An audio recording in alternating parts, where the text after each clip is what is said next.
नमस्ते। दोनों हाथों को खुला हुआ घुटनों पर रखें, हथेली आसमान की तरफ। सुखासन में आराम से बैठें, रीढ़ को सीधा रखें और थोड़ी देर योगिक ब्रीदिंग का अभ्यास करें। लंबी गहरी सांसों का अभ्यास करें। आंखें बंद करके धीरे धीरे गहरी सांस भरें, पेट फूले, चेस्ट एक्सपैंड हो, कॉलर बोन एक्सपैंड हो, पूरा गले तक सांस भर लें। धीरे धीरे छोड़ें, पेट को अंदर खींचते जाएं, सांस छोड़ते जाएं।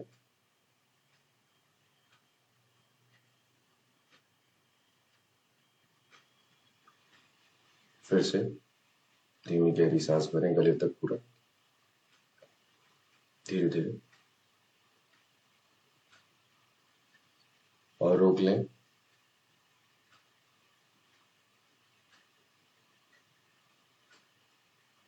छोड़ें,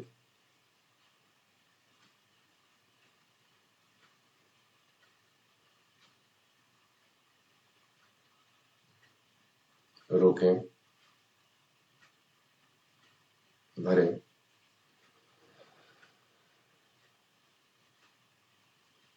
रोकें,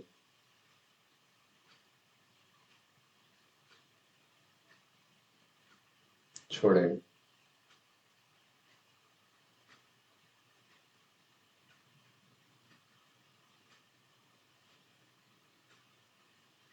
रोकें, भरें,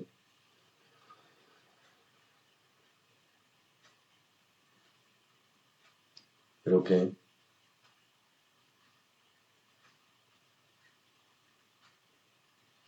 छोड़ें,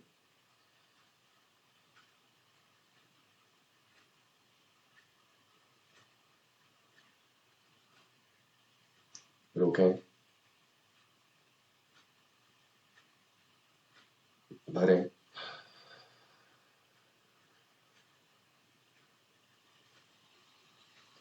रोकें,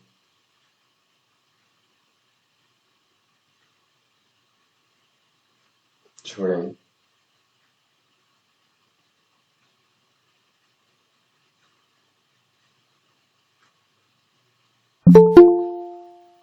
रोकें, भरें,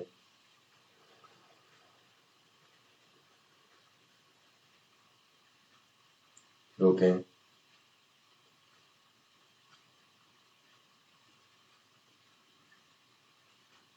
छोड़ें।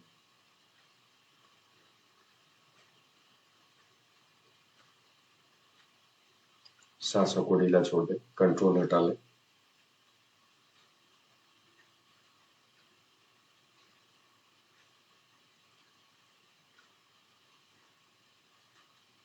ओम ध्वनि के लंबे नाद के लिए गहरी सांस भरें।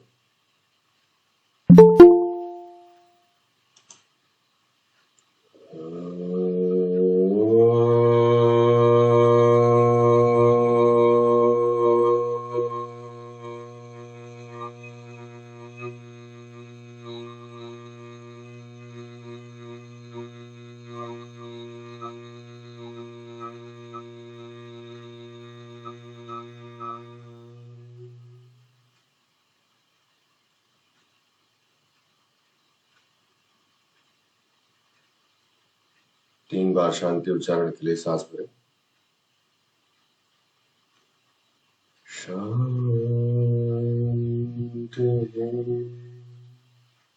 शांति, शांति।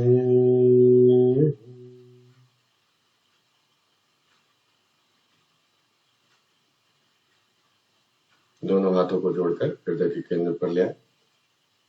शीश झुकाकर नमन करें अपने भीतर ईश्वर को, सभी गुरुजनों को। और सांस लेते हुए धीरे से शीश उठाएं, धीरे धीरे आंखें खोलें, दोनों हाथों को नीचे ले आए। शालिनी जी, कॉन्ग्रेचुलेशंस। मुझे याद नहीं था आपके 1 साल हो गए। Thank you sir. हाँ, मुझे शुचि को, हम लोग को सबको शुचि जी को तो 1 महीने पहले हो गया होगा। एक साल? नहीं, हम लोग साथ में ही ज्वाइन किए और शिल्पी भी मेरे ख्याल से 4-5 दिन बाद ही हम लोग की ज्वाइन की थी। शिल्पी जी बाद में ज्वाइन की थी। हाँ, 1 वीक गई। अप्रैल को किया था ज्वाइन। मई में, हाँ मई में। First April. फेब सेकेंड, मई सेकेंड। ओ सर, अप्रैल फर्स्ट। अच्छा, 1 अप्रैल। अच्छा, चलिए आपका तो फिर पूरा इंडिया सेलिब्रेट करता है ना।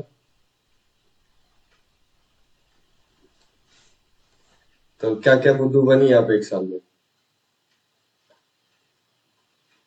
शालिनी जी, हाँ सर। कुछ बताइए, एक साल हो गया आपको। हाँ, नहीं बहुत अच्छा रहा सर।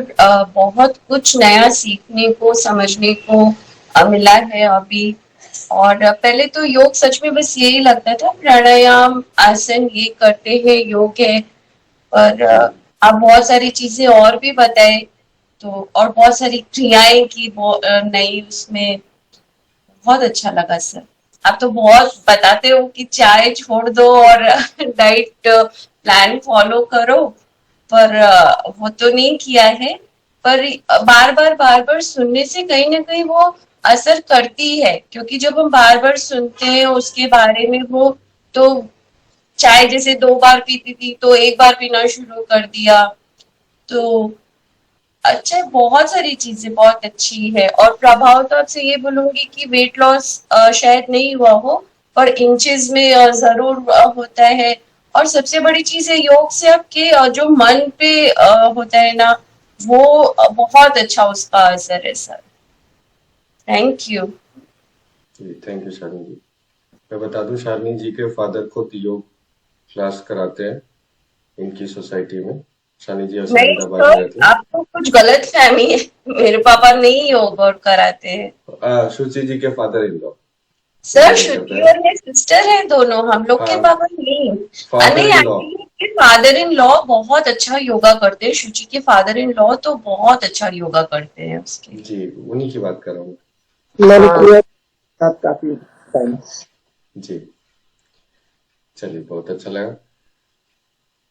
अब जो है हम लास्ट अमा वाली क्लास किसने किसने की थी? चित्रा दीदी ने की थी, शुचि जी ने की थी, और किसने की थी? शिल्पी जी ने की थी ना। शिल्पी जी नहीं थी उस वाली क्लास में, की थी?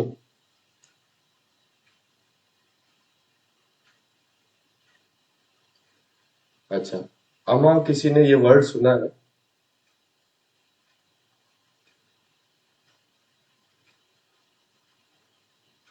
अमा के बारे में कोई जानता है, कोई सुना है किसी ने?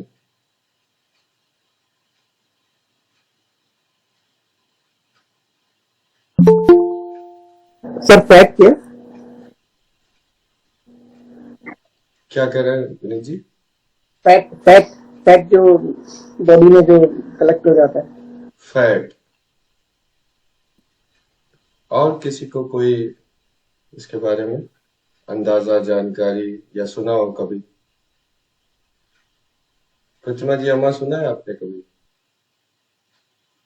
अच्छा, किसी ने नहीं सुना है। ओजस सुना है? ओजस के बारे में कभी? ओजस वर्ड सुना है? सर, आपके मुंह से ही सुना है। अच्छा, जिसमें डाइजेस्टिव फूड होता है वो क्रिएट करता है। बोलो बोलो। तो सिंपल कुछ अच्छा। बोल दी। जी शिल्पी जी। तो मैं तो ये कह रही जो अनडाइजेस्टिव फूड जो भी होता है वो उमा क्रिएट करता है।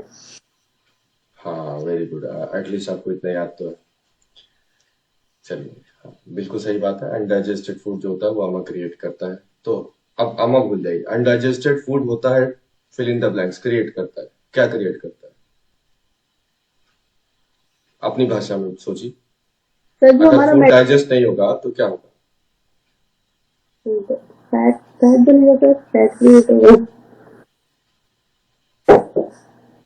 मेटाबॉलिज्म हमारा वीक हो जाता है तो अच्छा छोड़िए। हम में से कितने लोग हैं जो सुबह उठते ही बिल्कुल लाइट फ्रेश फील करते हैं? और अपने आप नींद खुल जाती है। सर मैं अपने आप नींद खुल जाती और इसका अपोजिट किसके साथ है? जिसने जिसने दूसरे बार में हाथ खड़ा किया, उन सबके अंदर अमा बहुत ज्यादा क्रिएट हो रहा है। जब हम सुबह ब्रश करने जाते हैं, टंग क्लीन करते हैं, तो किसके टंग क्लीन करते टाइम व्हाइट पोर्शन बहुत कम आता है या बिल्कुल नहीं आता?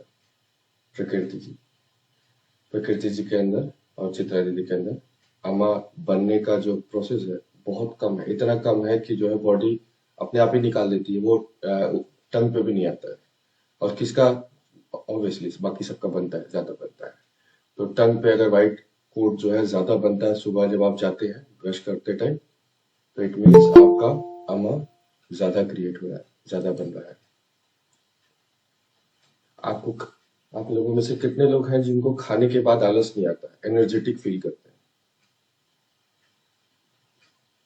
खाने के बाद सोने का मन नहीं करता। सबको खाने के बाद सोने का मन करता है।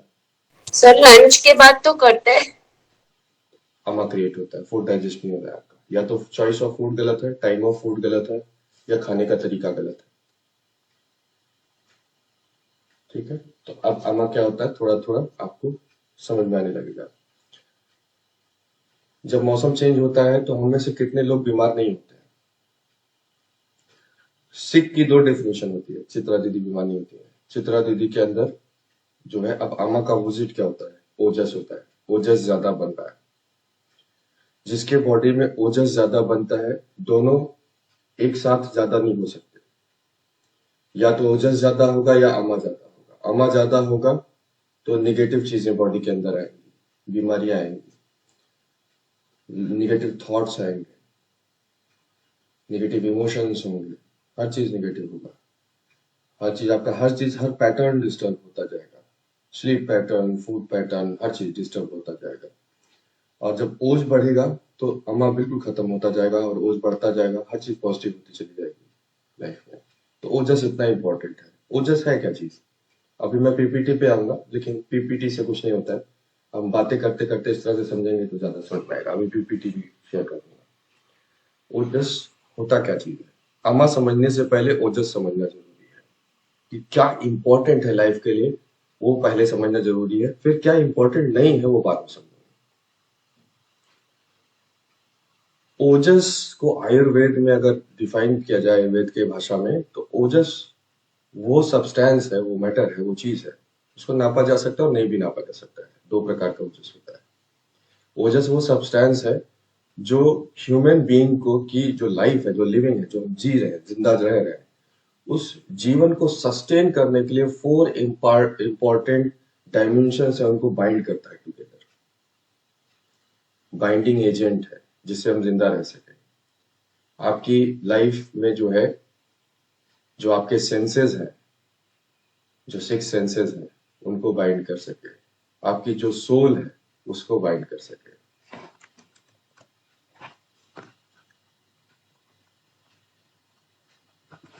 द फिजिकल बॉडी, ओजस पूरे शरीर में व्याप्त है। अगर ओजस है तो पूरे शरीर में व्याप्त है। The senses, the mind and the soul. Ojas is that which binds 4 things in a living human being. ये अष्टांग हृदयम का सूत्र भी है जो ये डिफाइन करता है। तो आप, ओजस जब क्षीण होने लगता है तो उसके भी 3 कैटेगरीज हैं, 3 लेवल्स हैं। अगर आप 3rd लेवल पे पहुंच गए तो उसका कोई इलाज नहीं।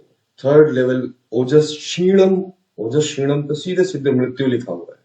आप इमरजेंसी में जाते हैं और मृत्यु को प्राप्त होते हैं, या बहुत सीरियस सीवियर कंडीशन होती है, ओजस बिल्कुल क्षीण हो जाता है। उससे पहले वाली स्टेज जो है, जिन लोगों ने जो है दूसरी बार कहा कि जो है मतलब सुबह उठ के भारीपन, ये दूसरी वाली स्टेज होती है कि दवा लेने लगे, ब्लड प्रेशर बढ़ने लगा, बहुत सारी बीमारियां होने लगी, जो जिसको हम नॉर्मल डिजीज आजकल समझने लगे, वो सेकेंड स्टेज है। फर्स्ट स्टेज है कि आपकी टंग पे कोटिंग ज्यादा होने लगना, आपके पैटर्न्स चेंज होने लगना, फूड हैबिट्स चेंज होने, आपको अननेसेसरी की क्रेविंग्स होने लगना। जो चीजें नहीं चाहिए बॉडी को उसकी क्रेविंग्स होने लगना, ये सब फर्स्ट स्टेज है। आप उस डायरेक्शन में जा रहे हैं जहां पे सेकंड पे ले जाएगा और सेकंड से फिर थर्ड पे ले जाएगा। तो ये ओजस क्षीण होने के लक्षण, ओजस क्षीण होने से होता है। अब हम आते हैं अमा पे। मैं पीपीटी अब शेयर कर रहा हूं।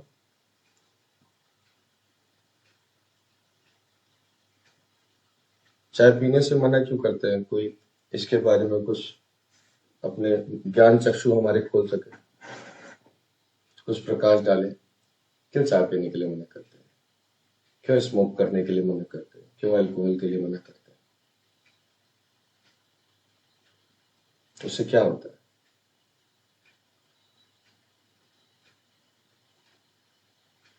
अब हम क्यों मना करते हैं उससे पहले ये समझते हैं। जैसे हम आग जलाते हैं, आग जलाने के लिए अलग अलग फ्यूल्स आते हैं, बहुत तरह के फ्यूल है। कोई गैस वाले फ्यूल भी आते हैं, कोयला वाला भी फ्यूल है, चारकोल भी है और केरोसिन भी है, पेट्रोल भी है, हर तरह का फ्यूल है। हर फ्यूल को जब हम जलाते हैं, बर्न करते हैं, तो हर फ्यूल में जो एनर्जी प्रोड्यूस होती है वो एनर्जी का जो वॉल्यूम होता है वो डिफरेंट होता है। हर फ्यूल में जब हम बर्न करते हैं तो एनर्जी समझ लीजिए ओजस है, और उसका जो बाई प्रोडक्ट निकल रहा है वो समझ लीजिए अमा है। तो बाई प्रोडक्ट किस में ज्यादा निकलता है? बाई प्रोडक्ट क्या हो गया? उसका जो टॉक्सिन्स निकल रहा है वो बाई प्रोडक्ट है। जो एनर्जी प्रोड्यूस हो रही है वही चाहिए हमें। तो इसी तरह से जब आपकी बॉडी में फूड जाता है और वो जब बर्न आउट होता है, जो शरीर की अग्नि है उससे, तो आपके शरीर की अग्नि जब स्ट्रांग होगी और ऑप्टिमल डाइजेशन होगा तो उसके अंदर से एनर्जी प्रोड्यूस होगी आपकी लाइफ को सस्टेन करने के लिए। जब ऑप्टिमल डाइजेशन नहीं होगा और सब ऑप्टिमल डाइजेशन होगा तो उसके अंदर से दूसरी ही कुछ चीज प्रोड्यूस होगी, एनर्जी बहुत कम प्रोड्यूस होगी। ऐसा नहीं होगा कि एनर्जी प्रोड्यूस नहीं होगी, अदरवाइज एनर्जी प्रोड्यूस नहीं होगी तो हम जिंदा कैसे रहेंगे? जिंदा रहेंगे लेकिन कहने के लिए जिंदा रहेंगे, भारी लगेगा जीवन, ये आपको मुश्किल लगेगा। तो उसी चीज को अमा कहते हैं। अमा को एग्जैक्टली डिफाइन नहीं किया जा सकता है। अमा को ऐसे कह सकते हैं कि अमा इज समथिंग जो आपकी बॉडी भी नहीं जानती है कि वो क्या है। जैसे हम नहीं जानते अमा क्या है, आपकी बॉडी भी नहीं जानती वो क्या है, क्योंकि बॉडी के लिए बना ही नहीं है, और बॉडी वो कंफ्यूज हो जाती है उसका क्या करना है। थोड़ा अमाउंट ऑफ अमा हर दिन हर किसी की बॉडी में बनता है, और बहुत ह्यूज अमाउंट ऑफ अमा ओजस एक हेल्दी बॉडी में बनता है, एक हेल्दी माइंड में बनता है। तब आप फिट रहते हैं, फिजिकली, मेंटली, स्पिरिचुअली, हर तरह से आप बिल्कुल फिट रहते हैं, हमेशा ऊर्जा से भरे हुए रहते हैं। आपके शरीर के बाहर भी ऊर्जा रहती है। 3 प्रकार का ओज होता है, परा ओजस, अपरा ओजस, और फिर उसके बाद शरीर के बाहर जब वो चला जाता है तो वो तेजोमय हो जाता है, तब वो तेजस हो जाता है। तेजस ट्रेन वाला तेजस नहीं।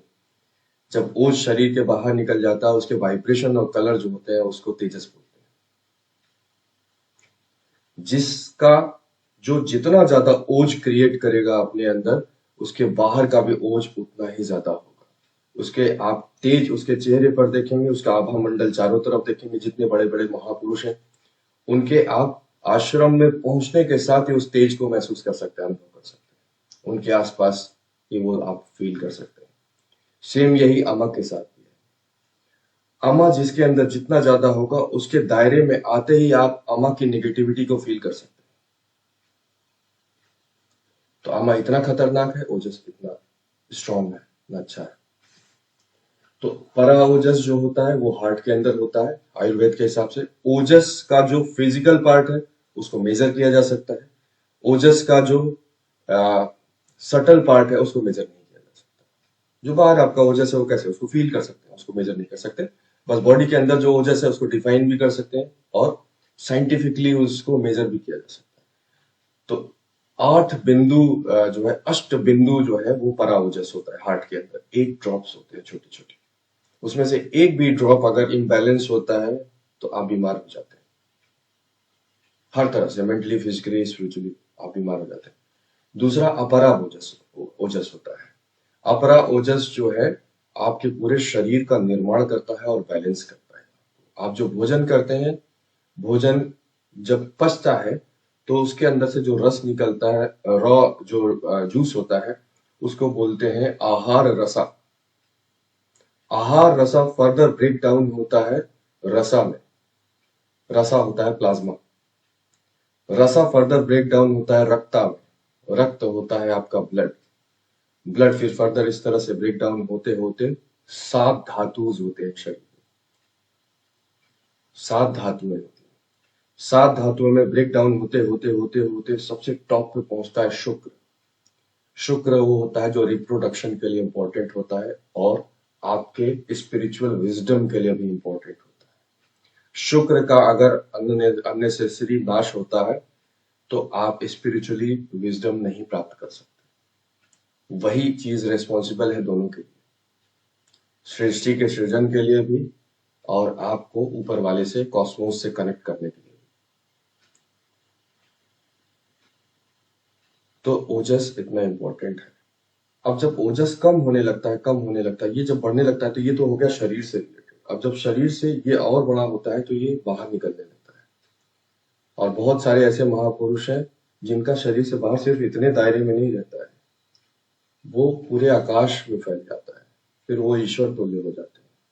जब ओजस इतना बड़ा हो जाता है, आपके इंट्यूशन बहुत स्ट्रांग होने लगते हैं, आपको आगे पीछे का सब दिखने लगता है, फ्यूचर पास्ट सब दिखने लगता है। ओजस इतना जब स्ट्रांग हो जाता है, जब वो तेजस में कन्वर्ट हो जाता है, तो हम इतने महापुरुष वाली बातों पे नहीं जाते, अब नीचे आ जाते हैं, आमा पे आ जाते हैं। जब आमा क्रिएट होता है, हमें से ज्यादातर लोगों में ओजस कम क्रिएट होता है। ओजस आपको कैसे दिखेगा, मेजर कैसे कर सकते हैं? जो अपरा ओजस होता है उसको माना जाता है कि आधी अंजलि बराबर होता है, पूरी बॉडी में वो फैला हुआ होता है और चिपचिपा स्टिकी मेटेरियल पदार्थ होता है, चिपचिपा पदार्थ होता है, मीठा होता है, शांत होता है और ठंडा होता है और ठंडक पहुंचाता है, काम डाउन करता है आपको। तो आपके बॉडी के जितने भी फंक्शंस हैं उन सब के लिए ओजस रिस्पॉन्सिबल है। ये आयुर्वेद के, मैं नहीं कह रहा हूँ, ये चरक सूत्र में लिखा हुआ है, अष्टांग हृदय में लिखा हुआ है।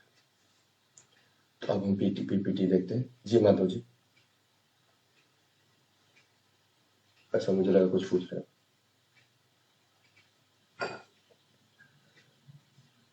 चाय क्यों मना करते हैं बता देता हूँ, शायद आगे भूल जाऊं बताना। चाय इसलिए मना करते हैं, बहुत सारे कारण हैं, लेकिन एक मेन कारण, रीजन बता देता हूँ आपको। आप जब भी चाय पीते हैं तो आप 2 मील्स के बीच के इंटरवल में पीते हैं। आपकी बॉडी हमेशा कंफ्यूज रहती है डाइजेशन को लेकर। डाइजेशन के लिए प्रॉपर टाइम बॉडी को मिलना चाहिए। जब आप कोई भी चीज खाते हैं, कितनी सी भी चीज, एक बादाम भी खाते हैं, तो उसको भी डाइजेस्ट करने का एक टाइम है बॉडी के लिए। उस टाइम में ही, सपोज आपने ब्रेकफास्ट किया, ब्रेकफास्ट को पूरी तरह से डाइजेस्ट होने में 5 आवर्स लगेंगे, 5 घंटे लगेंगे। अब ब्रेकफास्ट से आपने लंच के बीच में 5 घंटे का समय लिया, इस बीच में आपने चाय पी लिया, चाय में आपने पूरा प्रॉपर मील आपने डाला। चाय सिर्फ वो पानी नहीं है, उसके अंदर प्रॉपर मील है, उसके अंदर शुगर भी है, उसके अंदर जो है और भी बहुत सारे मसाले आपने डाले, उसके अंदर आपने मिल्क डाला, वो तो प्रॉपर मील है। तो बॉडी कंफ्यूज हो गई कि आपने जो 1 घंटे पहले मेरे अंदर डाला था उस चीज को डाइजेस्ट करना है या इस चीज को डाइजेस्ट करना है। अब बॉडी को हर एक अलग प्रकार के न्यूट्रिशन के लिए जो है, हर एक अलग प्रकार के भोजन के लिए अलग प्रकार का अम्ल का रिसाव करना पड़ेगा, अलग प्रकार के एसिड्स, अलग प्रकार के जूसेस सिक्रेशन करने पड़ेंगे उसको डाइजेस्ट करने के लिए। तो जो सुबह खाया था, रोटी खाई थी या जो भी खाया था, पोहे खाए थे, उसको डाइजेस्ट करने के लिए सपोज ए बी सी, ये 3 कॉम्बिनेशन ऑफ जूसेस जो सिक्रेशन हुए बॉडी में, यहाँ पे पेट के अंदर। अब उसके बाद आपने चाय डाल दी, उसके लिए डी और ई चाहिए। तो अब बॉडी कहेगी कि अब एबीसी का क्या करें, इसको हटा दें। तो चलो भाई, दूसरा वाला जो बाद में आया है उसको पचाते हैं पहले, ये वाला रह गया। तो क्या हो गया, सब ऑप्टिमल डाइजेशन, अमा क्रिएशन शुरू हो गया बॉडी में।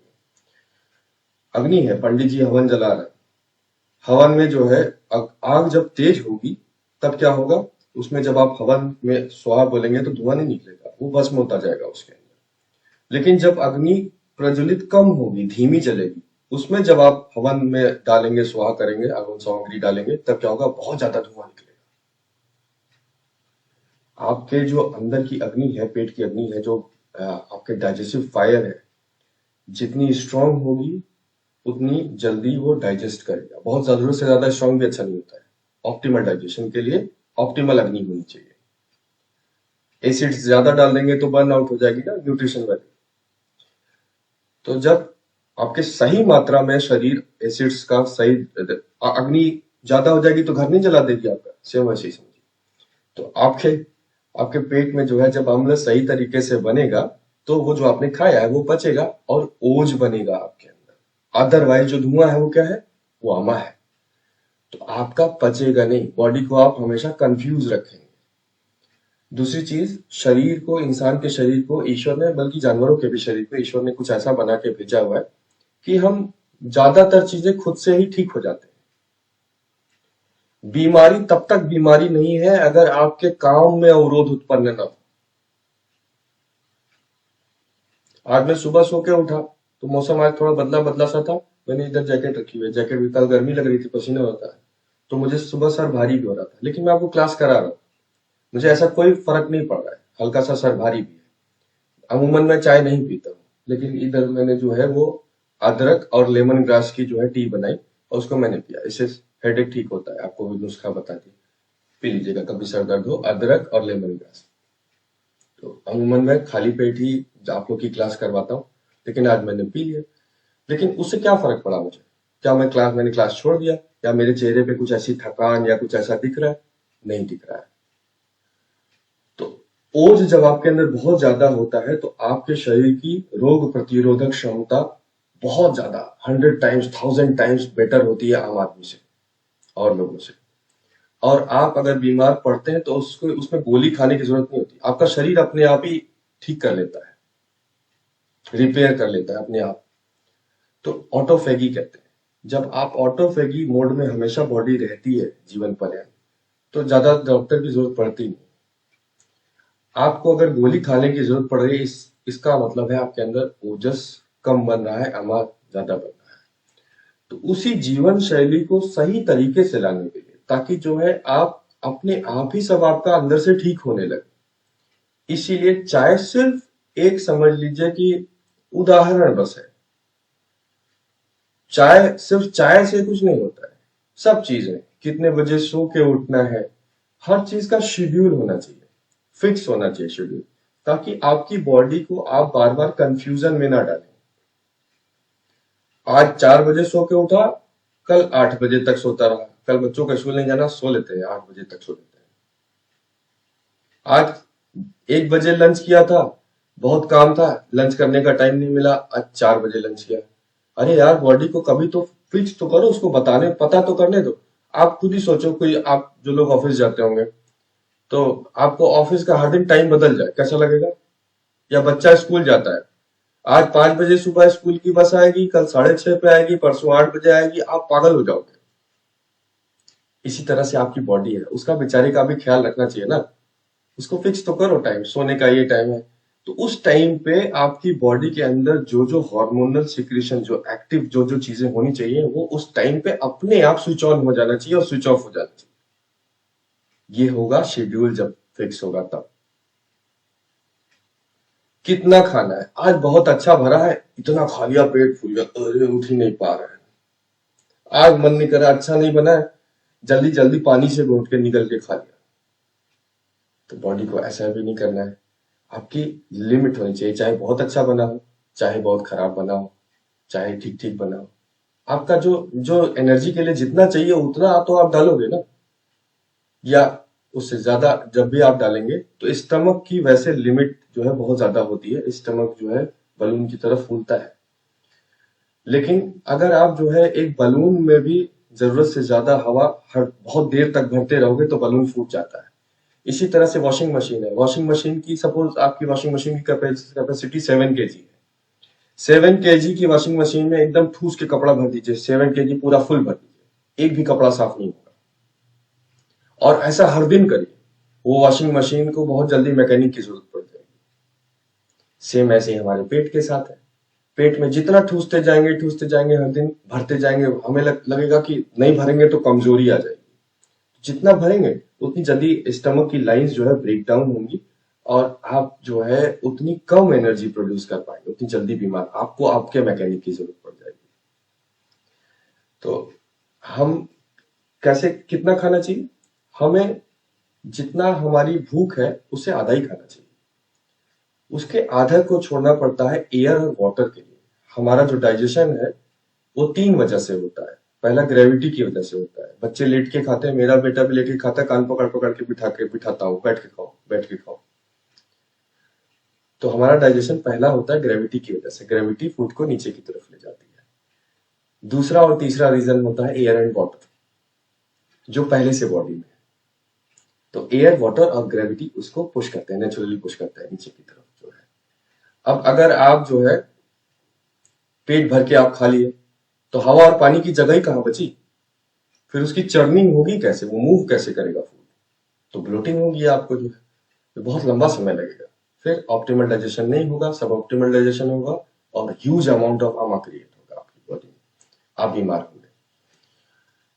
और यहीं पे नहीं रुकते हैं, जब अमा एक बार क्रिएशन शुरू हो जाता है तो ये इतना खतरनाक प्रोसेस होता है कि आपको अपनी गिरफ्त में लेने लगता है। जैसे वो मूवीज में, हिंदी मूवीज में डायलॉग नहीं होता है कि जो है जब आप जो है मान लीजिए अपने मर्जी से नहीं, अपनी मजबूरी में जो है आप चोरी वोरी करने लगते हैं और फिर बड़े माफिया के पास पहुंच जाते हैं, उसके गुर्गे बन जाते हैं, उसका काम करने लगते हैं। फिर अचानक से आपके ज्ञान चक्षु खुलते हैं, आप कहते हैं नहीं नहीं ये गलत काम नहीं करना, अब दुनिया छोड़ के जो है अब ये काम छोड़ के अच्छी दुनिया में जाना है। तो डॉन क्या करता है? उड़ा देता है, खत्म। तो इसी तरह से अमा है, जब एक बार अमा बनना शुरू हो जाता है और बहुत बड़े लेवल पे बनना शुरू होता है तो आपको जाने नहीं देता है वहां से। इसीलिए सिगरेट पीने वाले सिगरेट नहीं छोड़ पाते, शराब पीने वाले शराब नहीं छोड़ पाते, चाय पीने वाले चाय नहीं छोड़ पाते। चाय और सिगरेट एक ही बराबर नहीं है, ये बिल्कुल सही बात है, लेकिन नशा तो नशा है। जिस चीज के बिना आप न रह पाए, हर वो चीज नशा है। और जो भी चीज आपके अंदर जो है और टॉक्सिन्स फर्दर क्रिएट करे, वो हर चीज नशा है। अच्छी चीज का नशा अच्छा होता है, गंदी चीज का नशा गंदा होता, गलत होता है। तो जो चीज गलत है, चाहे कोई बहुत अच्छी चीज नहीं है ना बहुत बुरी चीज है, एक सही समय पे चाय भी ठीक है, सही मात्रा में सही समय पे सही अनुपात में चाय ठीक है, खराब नहीं है। लेकिन उसकी लत लग जाना बहुत बुरी बात है। अगर आप उसके बिना नहीं रह पा रहे और उसको छोड़ते ही आपको सर दर्द कर रहा है, आपको कांप रहा है, वीकनेस लग रही है, इस तरह से की चीजें हो रही हैं, तो इट मीन्स आपके बॉडी में कुछ तो ऐसे सब्सटेंसेस वो डाल रहा होगा जिसकी वजह से ये सब चीजें हो रही हैं। तो इसलिए कहते हैं कैफीन से भी यही सब चीजें हैं, इंसोम्निया होने लगता है जरूरत से ज्यादा कैफीन पीने पे। तो लिमिट में सब चीज ठीक है। तो मैं मना नहीं करता हूँ, कुछ टाइम के लिए मना करता हूँ, ताकि आपकी बॉडी जो है वापस से उस जगह पे जो बायोकेमिकल एनवायरनमेंट आमा क्रिएट कर रहा है बॉडी के अंदर, उसको खत्म किया जा सके। जिस प्रकार का अमा आपकी बॉडी में 103 प्रकार के अमा शरीर में बनते हैं आयुर्वेद के हिसाब से। सुबह उठ के एलर्जी होना, ब्लड प्रेशर, डायबिटीज, जिसका जिसका नाम लिखा था ग्रुप में उसमें से किसी ने ब्लड ज्वाइन नहीं किया, सबको ये सब प्रॉब्लम है। डायबिटीज, कोलेस्ट्रॉल, गॉल ब्लैडर में स्टोन, किडनी में स्टोन, सुबह उठते जो बोला सर भारी होना, टंग पे कोटिंग,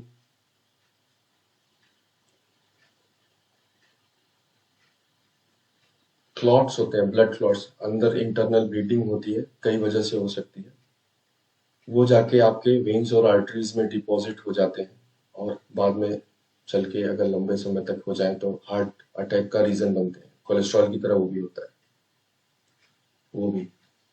ये सब चीजें और इसके अलावा बहुत सारी चीजें, जितनी चीजें आप जानते हैं ऑलमोस्ट सब कुछ, सबका बस रूट कॉज अमाई है। आयुर्वेद के हिसाब से लगभग 90% जो भी चीजें आपके शरीर में बीमारियां होती हैं वो सबका कारण अमा है। तो अगर, और अमा रोकने का कारण तरीका क्या है? अमा रोकने का बस एक ही तरीका है, सही दिनचर्या, राइट रूटीन, परफेक्ट रूटीन। अब हम आते हैं पीपीटी पे।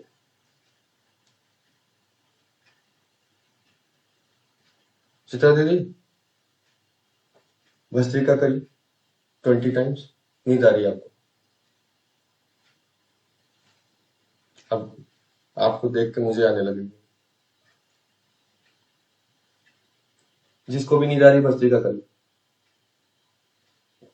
ब्रेन एक्टिव हो जाएगा।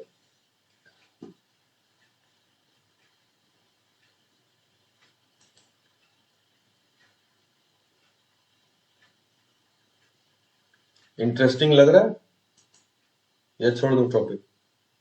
सही है। रचना दीदी को इंटरेस्टिंग नहीं लग रहा, अच्छा लग रहा है। जिसको जिसको चाय छोड़ने के लिए बोला हुआ है सबको मजा नहीं आ रहा होगा इसमें। कल एकादशी का फास्ट रखा था ना। तो कल सारा दिन हाँ, पानी पिया था, शाम को बस थोड़ा सा खाया था हमने। अच्छा अच्छा। थोड़ा सा आलस जैसा आ रहा था। हाँ, ओजस क्षीण जो है, शॉर्ट टर्म ओजस क्षीण भी होता है। जो अभी आपको हो रहा है वो शॉर्ट टर्म ओजस क्षीण के लक्षण है। जब हम बहुत ज्यादा जरूरत से ज्यादा फिजिकल एक्टिविटी करते हैं, इसीलिए जरूरत से ज्यादा एक्सरसाइज करने को भी मना किया जाता है। आयुर्वेद और योग जरूरत से ज्यादा एक्सरसाइज करने को भी मना करता है। 1 घंटा बहुत है बस। तो ओजस क्षीण जो है एक्सरसाइज बहुत ज्यादा करने से होता है, या आप सोए नहीं हो, टाइम से आप सोए नहीं हो, आपकी नींद पूरी नहीं हुई, तो भी ओजस क्षीण होता है। या जरूरत से ज्यादा स्ट्रेस लेने से ओजस क्षीण होता है। फास्ट रखने के इमीडिएट बाद अगले दिन ओजस क्षीण आपको दिखता है, उसके बाद बहुत कई गुना बढ़ जाता है ओजस। पहले क्षीण होता हुआ दिखता है, तभी आप फास्ट जब करते हैं उसके बाद आपको जो है थोड़ा लेजीनेस फील होती है, लिथार्जिक फील होता है, और उसके बाद से एनर्जी लेवल अचानक से बहुत बढ़ जाता है। तो वो ठीक है। ये वाला जो है, ये जो सिम्टम है ये अच्छे वाला सिम्टम है। मैं पीपीटी एक मिनट लगा।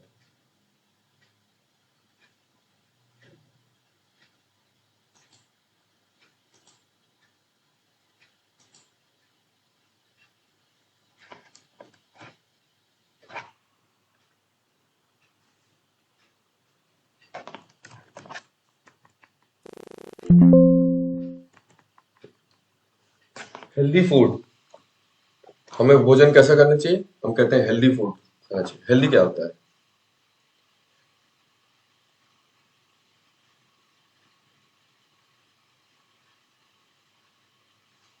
हेल्दी फूड किसको कहते हैं? रचना दीदी, आप आजकल हेल्दी फूड खा रही हैं, बताइए हेल्दी फूड किसको कहते हैं?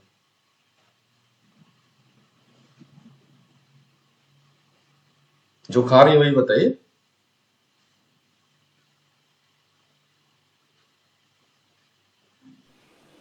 सर हेल्दी फूड उसको कहते हैं जिसको खा के ज्यादा एनर्जेटिक और लाइट फील करे। फ्रूट हो गया सर, कम ऑयल और कम मसाले में बना हुआ सादा भोजन हो गया, जिसको खाने में डाइजेस्ट जल्दी डाइजेस्ट भी हो जाए और एनर्जी भी ज्यादा फील हो। हाँ, थैंक यू रचना दीदी। जब इतना सब हम लोग जानते हैं तब भी क्यों नहीं खाते?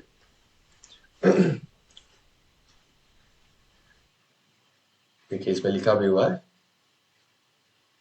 वो भोजन जिसको आपके जो अग्नि है, शरीर की जो अग्नि, पेट की अग्नि है, उसको चैलेंजिंग ना फील हो, इजिली उसको ब्रेक डाउन करके और एनर्जी में कन्वर्ट कर ले, वही फूड हेल्दी फूड कहते हैं। अनहेल्दी फूड वही इसका अपोजिट मान लीजिए। तो ऐसा कौन कौन सा हेल्दी फूड होगा? जो जिसके जो सब्सटेंसेस हैं वो आपकी बॉडी के लिए नोन। इसीलिए मैं कहता हूँ कि आप जिस ज्योग्राफिकल लोकेशन में आप पैदा हुए हैं, पले बड़े हैं, तो वहां पे जो आप खाए हैं बचपन से, उसके लिए आपकी बॉडी यूज टू है। वो इजिली आपकी अग्नि पेट के एसिड्स को पता है कि किस कॉम्बिनेशन ऑफ एसिड जूसेस होने चाहिए उसको डाइजेस्ट कर। जब उसमें आप कोई अननोन सब्सटेंस डालते हैं या फिर प्रिजर्वेटिव्स वाला जो है फूड डालते हैं, पैकेज कैंड फूड इसीलिए मना किया जाता है कि मत खाइए, क्योंकि उसके अंदर बॉडी के लिए अननोन सब्सटेंसेस है, नेचुरल सब्सटेंसेस नहीं है। तो जब आप वो डालेंगे तो बॉडी के लिए, अग्नि के लिए बड़ा चैलेंजिंग होगा उसको डाइजेस्ट करना। तो जब डाइजेस्ट नहीं कर पाएगी बॉडी, तो आपको लगेगा डाइजेस्ट हो गया, लेकिन वो डाइजेस्ट नहीं होगा। डाइजेस्ट नहीं हुआ कैसे पता चलेगा? डाइजेस्ट नहीं हुआ इन्हीं सब चीजों से पता चलेगा जो अभी पहले डिस्कस कर रहे थे, जो व्हाइट सर कोटिंग है आपकी। जी। लेकिन अभी हम जो डाइट प्लान कर रहे हैं उसमें दो ऐसी चीज है वो हम लाइफ में कभी नहीं खाए थे, तो उससे कोई प्रॉब्लम नहीं होगी? जैसे सर टोफू और क्विनोआ, ये हेल्दी है, इसको तो कभी प्रॉब्लम नहीं होगी ना अगर नई चीज हम बॉडी में डाल रहे हैं तो? टोफू उसमें बनाने का तरीका लिखा हुआ है, बाजार से खरीद के खाने का उसमें उसके लिए भी मना किया हुआ है। सर ठीक हम है, लोग को मिला ही नहीं, बाजार से नहीं बना, ना बना पाए ना बाजार में मिला इस समय। कोई बात नहीं। उसके लिए श्वेता जी को मैंने बताया था, सोयाबीन ले आइए। सोयाबीन की बड़ी नहीं, सोयाबीन जो रियल सोयाबीन होता है, सीड्स जो होते हैं उसको भिगाइए चने की तरह और उसकी सब्जी बना के खा लीजिए। ठीक है, नेचुरल चीज खाइए। वो खरा इसलिए नहीं चैलेंजिंग होगा क्योंकि आप उस तरह का, वो प्राकृतिक चीज है, केमिकल थोड़ी डाल रहे हैं। अप्राकृतिक चीज किनोवा बहुत लाइट होता है, बहुत इजी टू डाइजेस्ट होता है, भारी नहीं होता है। चैलेंजिंग कौन सी चीज होगी जो प्रकृति में उपलब्ध नहीं होती है या अप्राकृतिक रूप से जो है उसको उगाया गया है। गर्मी के मौसम में सेब उगा के आपको दे रहे हैं, जाड़े के मौसम में आम पैदा करके दे रहे हैं आपको खाने के लिए, वो नुकसान करेंगे। क्योंकि ऋतुचर्या, कल मैं थोड़ा सा उस पर बोल भी रहा था, ऋतुचर्या होती है, जिस ऋतु में जिस प्रकार का फल नेचुरली पैदा होता है वो आपके शरीर में उस प्रकार के दोष को बैलेंस करता है। जब इंडिया में गर्मी का मौसम आता है तो शरीर में वात और पित्त दोष बढ़ जाते हैं। उसको बैलेंस करने के लिए जो फल नेचुरली आते हैं वो आपके वात और पित्त को बैलेंस करते हैं। मीठे फल आते हैं, ठंडा करते हैं, शांत करते हैं आपके पित्त को।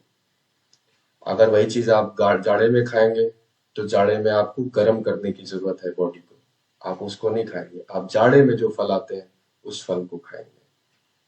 तो स्टोर पे हर मौसम में हर फल मिलता है, नहीं लाना चाहिए। आपको अपने सीजन का फल, जो आप जिस जोग्राफिकल लोकेशन में रह रहे हैं उस, अगर आप यूएस में रह रहे हैं, यूएस में वहां पे जो उस सीजन का फल है उस फल को खाइए। हर सीजन के फल को हर सीजन में मत खाइए। ठीक है, तो आप ये बहुत रिसर्च करके वो डाइट बनी। आपको किनोवा नहीं खाना है, कोई बात नहीं, आप खिचड़ी खाइए, मूंग दाल खाइए। नहीं सर, खाने में तो अच्छा है, लाइट फील हो रहा है, बट मैं ये पूछ रही थी कि मैं कभी पहले नहीं खाई थी, आज पहली बार इस डाइट प्लान में खाई हूँ। तो जब आपको लाइट फील हो रहा है तो लाइट फील होने का सीधा सा मतलब क्या है? Optimal digestion. तो सवाल ही ये गलत है। अगर आपको हैवी फील हो रहा होता, ब्लोटिंग हो रही होती, पच नहीं रहा था, खट्टी डकारें आ रही होती, पेट फूल जा रहा होता खाने के बाद, आलस लगता खाने के बाद, तो तब इसका मतलब था कि वो आपके शरीर को सूट नहीं कर रहा है। जैसे मैं, देखिए, मैं इसमें कॉपर वेसल से पानी पीता हूँ, लेकिन यही चीज सबको सूट नहीं करता है। तांबे में पानी सबको सूट नहीं करता है। बहुत लोगों का पेट खराब हो जाता है तांबे का पानी पीने से। आपके अंदर अगर कॉपर पहले से ही ज्यादा होगा तो आप तांबे का पानी पिएंगे, इम्बैलेंस हो जाएगा। तो किनोवा आपने खाया, हो सकता है किसी को भी सूट ना करे। मैं नहीं कह रहा हूं कि ये यूनिवर्सल ट्रूथ है, सबके लिए अच्छा है, जरूरी नहीं। सर किनोवा क्या होता है? किनोवा पहले मुझे भी नहीं पता था। मुझे चित्रा दीदी ने ये किनोवा खिलाया था, मैं इनके घर गया था तो उसके पहले उसके पहले जो कर्नल साहब हैं, जो हमें जो है सब आयुर्वेद का ज्ञान देते हैं, तो कर्नल साहब से मैंने 4-5 साल पहले पूछा था किनोवा क्या होता है, तो उन्होंने बताया था एक विदेशी अनाज होता है। तो यही समझ लीजिए, एक विदेशी अनाज होता है जो बहुत पौष्टिक होता है, जिसके अंदर न्यूट्रिशन वैल्यू बहुत हाई होती है और प्रोटीन भी बहुत अच्छा होता है उसके अंदर, और इजी टू डाइजेस्ट होता है। तो हम जो है जैसे चावल की जगह पे किनोवा खा सकते हैं, या आप ब्राउन राइस खा सकते हैं। व्हाइट राइस क्यों मना करते हैं? क्योंकि वो प्रोसेस्ड होता है, उसके अंदर से फाइबर्स निकाल दिए जाते हैं और वो बहुत जल्दी जो है वो डाइजेस्ट होके बॉडी के अंदर जो है शुगर लेवल बढ़ा देता है। तो इस वजह से जो है व्हाइट राइस मना किया जाता है। अदरवाइज मतलब आप अगर लिमिट में हर चीज खाते हैं तो चाहे वो राइस हो, कुछ भी हो, कोई चीज नुकसान करती नहीं है, चाहे वो आपको डायबिटीज ही क्यों ना हो। मेरे हिसाब से, मुझे खुद को था, तो मेरे हिसाब से ये सब मिथ है कि चावल खाने से आदमी पेट फूल जाता है, मोटा हो जाता है, ऐसा कुछ नहीं होता। मैं तो खाता हूँ चावल, कुछ नहीं होता। लेकिन आपको इतने लंबे समय तक जो है ना वो डिसिप्लिन को फॉलो करना पड़ता है, तब आप उस चीज को कर पाते हैं। टाइम, क्वांटिटी और कैसे खा रहे हैं, चॉइस ऑफ फूड, सब चीज डिपेंड करता है लंबे समय तक।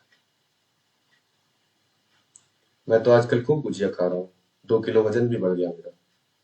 लेकिन उसके लिए एक चीज खाने के लिए फिर आपको बड़ी मेहनत करनी पड़ती है, ताकि उस जो आप इनटेक, इनफ्लो और आउटफ्लो बैलेंस रहना चाहिए। जो आप कैलोरीज कंज्यूम कर रहे हैं वो निकाल भी सकते हैं अगर, तो खाइए। और भी चीजें हैं, केवल फिजिकली मेहनत करना जरूरी नहीं होता है। आप सिर्फ मेडिटेशन करके कुछ भी खाएंगे और नहीं बनेगा, क्योंकि आपकी जो एनर्जी है ना, एनर्जी ट्रांसफॉर्म होगी। अब वो ट्रांसफॉर्मेशन किस टाइप ऑफ एनर्जी में हो रही है वो भी डिपेंड करता है। आप जो फूड खा रहे हैं अगर वो फिजिकल एनर्जी में, फिजिकल बॉडी में ट्रांसफॉर्म हो रही है तो आप फूलेंगे। अगर वो स्पिरिचुअल बॉडी में ट्रांसफॉर्म हो रही है तो आपकी बॉडी पे आएगा ही नहीं, आप कुछ भी खा लो। तो एनर्जी को अगर आप जो है वो ओजस में, ओजस से तेजस में आप कन्वर्ट करना जानते हैं तो आप खूब घी, मक्खन, बटर सब खाओ, कुछ नहीं होगा, आप मोटे नहीं होंगे और एनर्जी भी फुल रहेगी। लेकिन अभी आप उस लेवल पे नहीं, अभी आपको ये सब परहेज करना पड़ेगा। परहेज करके जो है जब बॉडी उस लेवल पे पहुंचेगी योगा कर करके, तब आप जो है खाली यूं ऐसे बैठे बैठे ओम चैंटिंग से भी आप कैलोरी बर्न कर लोगे। जो बड़े बड़े ऋषि मुनि हैं, सिद्ध पुरुष हैं, वो अलग अलग प्रकार का तप होता है। एक ऐसा तप भी होता है जिसमें उनको जो है खूब जो है मिल्क से रिलेटेड चीजें खिलाई पिलाई जाती है और उनके बॉडी का वेट नहीं बढ़ता है। विकी जी सब ठीक है? अम्मा के बहुत खतरनाक लक्षण आप पे दिख रहा है। रोज आपको जो है सुबह एलर्जी रहती है ना, आपको तुरंत इमीडिएट जो है मील प्लान पे स्विच करने की जरूरत है, नहीं तो आप तीसरे वाले कैटेगरी में अगर पहुंच जाएंगी तो आपको कोई डॉक्टर वैद्य भी वापस नहीं ला सकता है उस लेवल से। जब तक आप फर्स्ट और सेकंड लेवल तक हैं ओजस क्षीण होने के लक्षणों में, तभी तक ही आपकी रिकवरी पॉसिबल है। इसीलिए मैं सबको, जिसको भी डायबिटीज होता है कोई मुझे बताता है, मैं कहता हूँ भैया जितनी जल्दी हो सके वो इस पे आ जाओ, नियम कानून पे आ जाओ। क्योंकि अगर एक बार जो है आपका पैनक्रियास के बीटा सेल्स खत्म हो गए तो उनको फिर से वापस रिकवर करना इम्पॉसिबल है, नहीं हो पाएगा। हर चीज की एक लिमिट है। तो अब हम आते हैं हेल्दी फूड। हेल्दी फूड हमने देख लिया, fresh food, well known to body.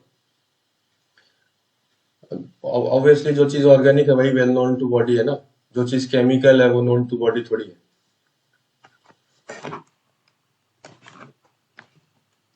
Healthy food अग्नि के साथ मिलता है, ब्रेक डाउन होता है, उसके बाय प्रोडक्ट क्या बनते हैं? जब हमारा हेल्दी फूड होता है तो ऑप्टिमल डाइजेशन होता है, अगर तो ओजस लार्ज अमाउंट में बनता है, अमा स्मॉल अमाउंट में बनता है और वेस्ट प्रोडक्ट बनता है स्मॉल अमाउंट। ठीक है, ama is different, waste product is different. Ama वो नहीं है जो सुबह हम निकालते, वो वेस्ट है। अमा अलग कुछ और ही है। हेल्दी फूड भी खाने के बाद जरूरी नहीं है कि वो ओजस बनाए ही।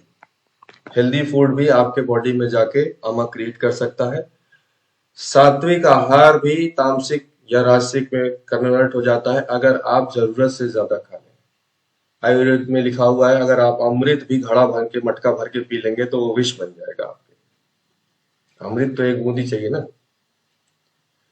तो इसी तरह से आपकी जो शारीरिक क्षमता है वो उस समय पे पहले खाना जरूरी है, जो समय निर्धारित है प्रकृति के अनुसार। दूसरी चीज, जितनी जरूरत है उससे कम लेना जरूरी है ताकि बॉडी प्रॉपरली उसको डाइजेस्ट कर सके। तीसरी चीज, अपने सेंसेस को इन्वॉल्व करके उसको ग्रहण करना जरूरी है। आप इमोशंस आपके कहीं हो रहे हैं, थॉट्स कहीं हो रहे हैं, और आप अगर भोजन करेंगे तो आपका डाइजेशन नहीं होगा। वो हेल्दी फूड भी अनहेल्दी फूड में कन्वर्ट हो जाएगा, अमा क्रिएट करेगा। आप खड़े खड़े खाएंगे तो भी डाइजेस्ट नहीं होगा, क्योंकि ग्रेविटी सीधे ब्लड सर्कुलेशन को पैर में बढ़ा रही है, डाइजेशन में ब्लड सर्कुलेशन कम हो गया, डाइजेस्ट नहीं होगा, अमा क्रिएट करेगा। तो कैसे बैठना चाहिए खाने के टाइम? ऐसे, चेयर पे भी बैठिए तो भी ऐसे बैठिए, चेयर पे भी पैर लटका के बैठे, पैरों में ब्लड सर्कुलेशन बढ़ेगा, अमा क्रिएट होगा, डाइजेशन प्रॉपर नहीं होगा। स्कूल जा रहे हैं, ऑफिस जा रहे हैं, जाते टाइम, जाते जाते हाथ में ब्रेड ले लिया, गाड़ी की स्टीयरिंग लिया, ऐसे मुंह में डरा के गाड़ी चला रहे हैं, या फिर जो है जाते जाते पूरा ठूस के भर लिया, वो खाली आपने अपने दिमाग को शांत करने के लिए कि खा लिया है और अपने पेट को भर लेने के लिए, फुला लेने के लिए बस आपने खाया, उससे एनर्जी कुछ नहीं मिलेगी। अमा क्रिएट होगा, ओजस क्रिएट नहीं होगा उससे। सही तरीके से बैठ के अपने सेंसेस में रह के और प्रॉपरली जो है आपको फील करना है उसको, जैसे हम योगा करते टाइम फील करते हैं, आप स्पाइन को कैसे मूव कर रहे हैं, बॉडी को कैसे क्या प्रभाव पड़ रहा है, कोर को फील करते हैं, चक्रास को फील करते हैं। इसी तरह से आप अपने जब खाना खाते हैं तो अपने ईटिंग को भी आपको फील करना होता है, कैसे आप दांत उससे क्रश कर रहे हैं, दांतों से कैसे उसके अंदर सलाइवा मिक्स हो रहा है, जब आप निगल रहे हैं तो आप अपने अंदर भी डाइजेशन को फील करिए, उसमें कैसे फील, आपको सब पता चलेगा जब आप फील करेंगे, जब इतना इन्वॉल्व होके करेंगे तो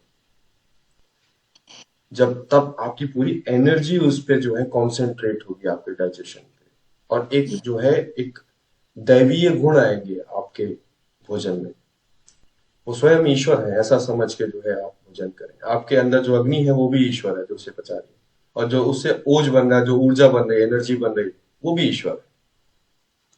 जब आप इस फील के साथ जो है जब आप भोजन करेंगे तो आमा बन ही नहीं सकता, बनेगा भी तो बहुत कम बनेगा। डेमंस होते हैं हर जगह होते हैं, आपकी बॉडी में भी होते हैं, राक्षस हर जगह होते हैं। वो राक्षस जब देवताओं पे भारी हो जाते हैं तो विनाश का कारण बनते हैं, चाहे वो अंदर हो चाहे बाहर हो। और जब देवता जो है भारी होते हैं तो राक्षस का पता ही नहीं चलता कहाँ चला गया। तो अमा राक्षस है समझ लीजिए, और ओज उसका विपरीत है, देवता है। सर मुझे बेटे के लिए नहीं जाना है। जय जय विनय जी, जय जय Vinay, bye bye. Unhealthy food, Agni finds very challenging to process and break it down. Food that further weakens Agni, that is in हवन if you put metal or rubber. चाय की बात जो मैं कर रहा था, समझ लीजिए हवन में अगर आपने पानी डाल दिया या रबर डाल दिया या मेटल डाल दिया तो हवन की अग्नि वीक हो जाएगी, लेकिन अगर आप घी डालते हैं तो अग्नि स्ट्रॉन्गर होगी। तो इसी तरह से जब आप सही समय पे जो है आप सही प्रकार का भोजन डालते हैं तो अग्नि आपकी धीरे धीरे और बेटर होती जाती है, और गलत तरीके का भोजन डालते हैं तो और वीक होते जाती है। When food is not digested properly, ama is being created. Unhealthy food जब जाता है तो क्या होता है, अग्नि के थ्रू ब्रेक डाउन होता है। ओजस बहुत स्मॉल अमाउंट में बनता है, नहीं बनता है ऐसा नहीं कह सकते, नहीं तो आदमी जिंदा नहीं रहेगा। स्मॉल अमाउंट में बनता है, अमा लार्ज अमाउंट में बनता है, और वेस्ट भी लार्ज अमाउंट में बनता है। ओजस ओजस से क्या होता है, ओजस से आपकी बॉडी की इम्यूनिटी, स्ट्रेंथ और रेजिलियंस इसका निर्माण होता है। अष्टांग हृदय में इस ओजस के बारे में लिखा हुआ है, the guarding entity for the living being is the ojas. उसके बाद चरक सूत्र में लिखा हुआ है, ojas is that which binds the four things in the living human being, the physical body, the senses, the mind and the soul. आहार, जो आप भोजन करते हैं उसको आहार बोलते हैं। भोजन जब करते हैं तो हमारा शरीर 5 तत्वों से बना हुआ है,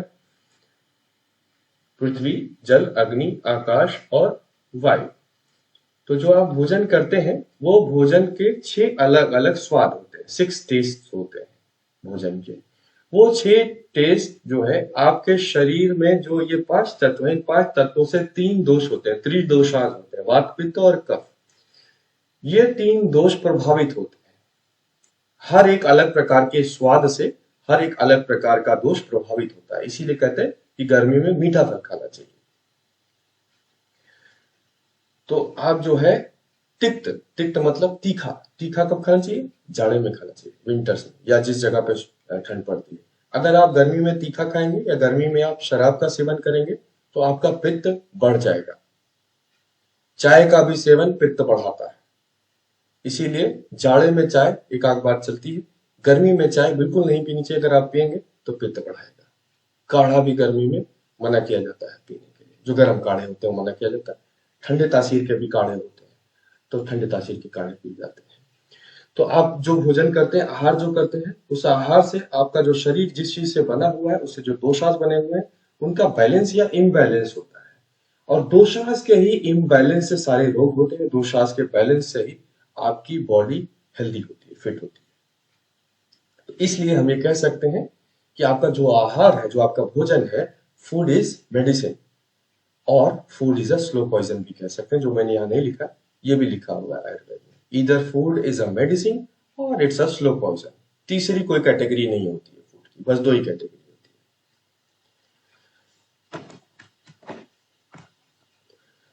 है। आहार जब हम डाइजेस्ट करते हैं तो आहार रसा में कन्वर्ट होता है। Raw process food juice through jatharagni. जठराग्नि होती है जो आपकी पेट की आग होती है, यानी एसिड्स जो आपके पेट के। ये आपका चरक सूत्र में लिखा हुआ है, as the bee collects honey from fruits and flowers, further saves it in its hive, ojas maintains the body of the human being by its properties and actions. जैसे मधुमक्खी सैकड़ों हजारों फूलों पर जाकर उनका परागकण लेके और अपने छत्ते में शहद इकट्ठा करती है, इसी तरह से ओजस आपके शरीर में जो महत्वपूर्ण जो है जो रस है, प्रॉपर्टीज है, उनको मेंटेन रखती है और ताकि आपकी बॉडी हर तरह से फिट रह सके। अब जो मैं शुरू में स्टार्टिंग में बोला था, देखिए वही सब चीज है। आपका जो आहार रसा होता है वो ब्रेक डाउन होके प्लाज्मा में कन्वर्ट होता है, रसा में कन्वर्ट होता है, प्लाज्मा के बाद रक्त में कन्वर्ट होता है, फिर मसल्स में कन्वर्ट होता है, मेदा, मेदा मीन्स होता है आपका फैट, इसके बाद अस्थि, आपकी बोन्स, मज्जा यानी कि मैरो, आपका जो नर्वस सिस्टम है, ब्रेन का फंक्शन है, ये सब चीज मज्जा की वजह से होता है, और शुक्र, शुक्र मीन्स सीमेन, स्पर्म। ये सारे बॉडीली टिश्यूज हैं, यही सब मिलके आपकी बॉडी बनती है, और ओजस इन सबको मेंटेन रखता है, बनाता है। और आपके अंदर जो बल है, बल सिर्फ जो है आपकी स्ट्रेंथ नहीं, बल आपकी जो है स्ट्रेंथ, रेजिलेंस, इम्यूनिटी, सब कुछ है बल, अंदर और बाहर का, स्पिरिचुअल, फिजिकल, मेंटल, सारा जो बल है आपका, स्ट्रेंथ है, वो ओजस की वजह से है। इफ डाइट इज, ये भी आयुर्वेद में ही लिखा हुआ है चरक सूत्र में, if diet is wrong medicine is of no use, if diet is correct medicine is of no need. अगर भोजन आपका सही है तो जैसे मैं आपको सुबह अभी बता रहा था कि सुबह सर दर्द हो रहा था, लेकिन दवा खाने की जरूरत नहीं, अपने आप ठीक हो जाता है, या कभी होता ही नहीं, बस इससे ज्यादा कभी होता नहीं है, चाहे कोरोना हो चाहे कुछ भी हो, गले में बस इतना ही हो सकता है, इससे ऊपर कुछ नहीं हो सकता। तो if diet is wrong medicine is of no use, फिर दवा भी फायदा नहीं करती अगर आपकी डाइट सही नहीं है, तो गोली पे गोली खाते रहते हैं, थोड़ी देर तक वो सप्रेस कर देता है, फिर उन्हें लगता है सब ठीक हो जाता है। If diet is correct medicine is of no use, दवा की जरूरत ही नहीं पड़ेगी पूरे जीवन में। इम्यूनिटी इज नॉट, अब देखिए आयुर्वेद की खूबसूरती देखिए, ये कहता है कि immunity is not based on artificial means but it's based on food nutrition. Artificial means मतलब जैसे वैक्सीनेशन हो गया, गोली खाना, इंजेक्शन लगवाना, ये आर्टिफिशियल मीन्स है आपकी इम्यूनिटी को बूस्ट करने के। लेकिन आयुर्वेद क्या कहता है कि इम्यूनिटी तो आपके अंदर ही है, बस आप जो है सही जीवन शैली अपनाइए और इम्यूनिटी अपने आप आएगी, ये सब की जरूरत ही नहीं। Ama, if food is not being digested properly, then ojas not created properly. That's why, in spite of being eating good food, people feel lack of energy, lethargic, not feel motivated, bad bowel movement, heaviness, etc. जो रचना दीदी को ये सब चीजें feel होती थी या है, जो भी है, सिर्फ रचना दीदी को ही क्यों कहें, हर वो किसी को जिसकी जीवन शैली सही नहीं होगी, खाने पीने का तरीका सही नहीं होगा, चॉइस ऑफ फूड सही नहीं होगा, उन सब में ये सब चीजें होंगी। आप कितना भी काजू बादाम पिस्ता करोड़ों रुपए का मशरूम मंगा के खा लीजिए, जो दुनिया के सबसे महंगे एक से एक मशरूम है, कुछ भी मंगा के खा लीजिए, आपको कुछ फायदा नहीं होगा, आपका अगर रूटीन सही नहीं है, खाने का तरीका सही नहीं है। तो इसीलिए बहुत सारे लोग जो बहुत अच्छा भोजन करते हैं, लेकिन तब भी उनके अंदर ये सब चीजें देखने को मिलती हैं, लैक ऑफ एनर्जी, एनर्जी हमेशा कम रहती है, आलस घेरे रहता है, not feel motivated, motivated feel नहीं होते जीवन में क्या करना है। मेरे ही घर में एक छोटा भाई है, तो मैं दुनिया को योगा सिखाता हूँ, वो 110 किलो का है, मैं उसको नहीं सिखा पाता। तो वो जब उसकी शादी होने वाली थी तो उसने एक ही महीने में 40 किलो कम कर दिया था, बिना मेरी हेल्प के, बिना किसी की हेल्प के, अपने आप ही। तो कहता उस टाइम मोटिवेशन था, शादी करनी थी, फोटो में अच्छा दिखना था, उसके बाद अब मोटिवेशन नहीं है लाइफ में, नॉट फील मोटिवेटेड। ये अमा अपना बायोकेमिकल एनवायरनमेंट बनाता है और उसी में फंसाता है। बैड बॉवेल मूवमेंट, कॉन्स्टिपेशन होना बहुत खतरनाक बीमारी होती है, हम इसको हल्के में लाइटली लेते हैं, बहुत खतरनाक बीमारी होती है, एक अकेले कॉन्स्टिपेशन से 1000 अन्य बीमारियां पैदा होती हैं शरीर के अंदर। तो बैड बॉवेल मूवमेंट ये आमा क्रिएट करता है, और फिर उसके बाद ये और आमा बनाने लगता है, और हम इसमें और उलझते जाते हैं। हैवीनेस, हैवीनेस तो जो हमें पता ही है। अब इसको आमा को हम डाइजेशन से ऐसे समझते हैं कि एग्जाम्पल लेते हैं, अगर a + a 2a होता है, लेकिन अगर हमारी बॉडी a + a मिला के 2a की जगह c बना रही, कुछ और ही बना रही है, तो वही अमा है। पालक पनीर सपोज हमने खाया, पालक सही था, पनीर जो है सड़ा हुआ था, तो डाइजेस्ट नहीं होगा, आमा बनेगा। पालक पनीर दोनों बिल्कुल सही था, फ्रेश था, लेकिन हमारे पेट की जो अग्नि थी वो विषम अग्नि थी। अग्नि 4 प्रकार की होती है, तो जो विषम अग्नि होती है, विषम मतलब क्या होता है कि जो है आपकी कभी सही है अग्नि, कभी तेज है, कभी धीमी है, तो कभी डाइजेस्ट होगा, कभी नहीं होगा, तो अमाप क्रिएट होगा। पालक प्लस पनीर दोनों सब सही था, और मंद अग्नि थी आपकी, जो फायर थी डाइजेस्टिव फायर, मतलब आपको भूख नहीं लगती है और आप खाते हैं केवल वही फ्रेश खाते हैं, बहुत महंगी से महंगी अच्छी से अच्छी चीज खाते हैं, लेकिन आपके पेट की अग्नि ही वीक है, तो कभी डाइजेस्ट नहीं होगा, हमेशा अमाप क्रिएट होगा। पालक पनीर बहुत अच्छी है, एकदम फ्रेश है, लेकिन डाइजेस्टिव फायर बहुत स्ट्रांग है, तीक्ष्ण अग्नि है, जरूरत से ज्यादा भूख लगती है तो भी अमा क्रिएट होगा, न्यूट्रिशन वैल्यू बर्न आउट हो जाएगी। समाग्नि है जो होनी चाहिए, इवन फायर है, पालक पनीर समाग्नि, ओजस क्रिएट होगा। ओजस, when food is being digested properly, right amount of ojas is being created, then you feel very healthy, physically and mentally. Ama in detail. Ama है क्या चीज? Ama is a substance. It is neither a nutrient nor a waste, but it's been something else created out of improper digestion. ये हमने discuss कर लिया था. When large amount of ama is being created and body finds it difficult to throw it out, then body gets confused and about how to deal with it. जरूरत से ज्यादा जब अमा बन जाता है तो चूंकि बॉडी को खुद को नहीं पता है कि ये क्या होता है, उसका क्या करना है, तो बॉडी कंफ्यूज हो जाती है, इसको क्या कहाँ कैसे डील करना है। तो ये बॉडी आपकी स्टार्ट कर देती है अलग अलग साइट्स पे इसको भेजना ब्लड के थ्रू, और डिपॉजिट होना शुरू हो जाता है। तो तभी आपके अलग अलग जगह पे खूबसूरत जो है वो क्रिएशंस बनने लगते हैं, जैसे कहीं पे स्टोन बनेगा, कहीं पे जो है कोलेस्ट्रॉल डिपॉजिट होगा, स्ट्रोक आएगा ब्रेन में जो है, तो ऐसी चीजें जो बॉडी में जहां भी जो है ये सब चीजें होंगी। तो ये सब चीजें तभी होती हैं जब आमा बॉडी से रिलीज नहीं हो पाता। हम हर दिन जो एक्सरसाइज करते हैं उससे जो थोड़ा आमा बनता है वो रिलीज होता रहता है, लेकिन जब एक्सेस अमाउंट ऑफ आमा बनता है तो बॉडी जो है उसको रिलीज नहीं कर पाती है। जरूरत से ज्यादा कचरा बन रहा है, और जो आपका आउटलेट है जहां से कचरे को निकलने का जो मुंह है वो छोटा है, तो क्या होगा, वो मुंह को भी जाके बंद कर देगा और पूरा अंदर से भरने लगेगा अलग अलग जगह पे। तो यही चीज हमारे बॉडी के अंदर होने लगती है। वाई सब ऑप्टिमल डाइजेशन, क्यों होता है सब ऑप्टिमल डाइजेशन और अमा क्यों बनता है? पहला रीजन है अग्नि। जैसे आपको बताया कि 4 प्रकार की अग्नि होती है, मंद अग्नि, विषम अग्नि, तीक्ष्ण अग्नि और समाग्नि। अगर समाग्नि है तो ठीक है, फिर डाइजेस्ट होगा, लेकिन अगर उसके अलावा कोई और अग्नि है तो इम्प्रॉपर डाइजेशन होगा और अमा क्रिएट होगा। रेफ्रिजरेटेड फूड एंड वाटर, आप अपने शरीर का जो तापमान है उस तापमान से जरूरत से ज्यादा अगर कोई चीज ठंडी खाएंगे तो वो डाइजेस्ट नहीं करेगी बॉडी, अननेसेसरी का एनर्जी वेस्ट करेगी। 37 डिग्री सेल्सियस बॉडी का टेम्परेचर है, आपने 4 डिग्री सेल्सियस का वाटर या फूड बॉडी के अंदर डाला, तो बॉडी कैसे उसको एडजस्ट नहीं कर पाएगी, तो बॉडी को उसको अपने लेवल पे लाने के लिए एनर्जी वेस्ट करना पड़ेगा, और ऐसा करने में आपकी अग्नि जो पहले से वीक थी वो फर्दर और वीक हो जाएगी। वही बात हो गई, पंडित जी के हवन में आपने मेटल डाल दिया या पानी डाल दिया, तो स्वाहा बोल के फिर जब डालेंगे तो वो भस्म नहीं होगा। तो यही चीज है, इसीलिए रेफ्रिजरेटेड वाटर और रेफ्रिजरेटेड फूड, मतलब फ्रिज से निकाल के तुरंत कोई भी चीज नहीं खानी चाहिए। इम्प्रॉपर फूड कॉम्बिनेशंस, सब कुछ सही है, लेकिन आप अनजाने में ही सही कोई इम्प्रॉपर फूड कॉम्बिनेशन खा रहे हैं जो ह्यूमन बॉडी के लिए सही नहीं है, पॉइजन का काम करे, तो वो मत खाइए। जैसे चांदी में अंडा डालने पे जहर हो जाता है, पान के साथ कटहल पॉइजन हो जाता है। इसमें लिखा भी हुआ है मिल्क के साथ बनाना, हम बनाना शेक पीते हैं बड़े चाव से, बनाना के साथ जो मिल्क है वो बॉडी में कफा बढ़ाता है, कफा दोष इम्बैलेंस करता है, पॉइजन है ह्यूमन बॉडी के लिए।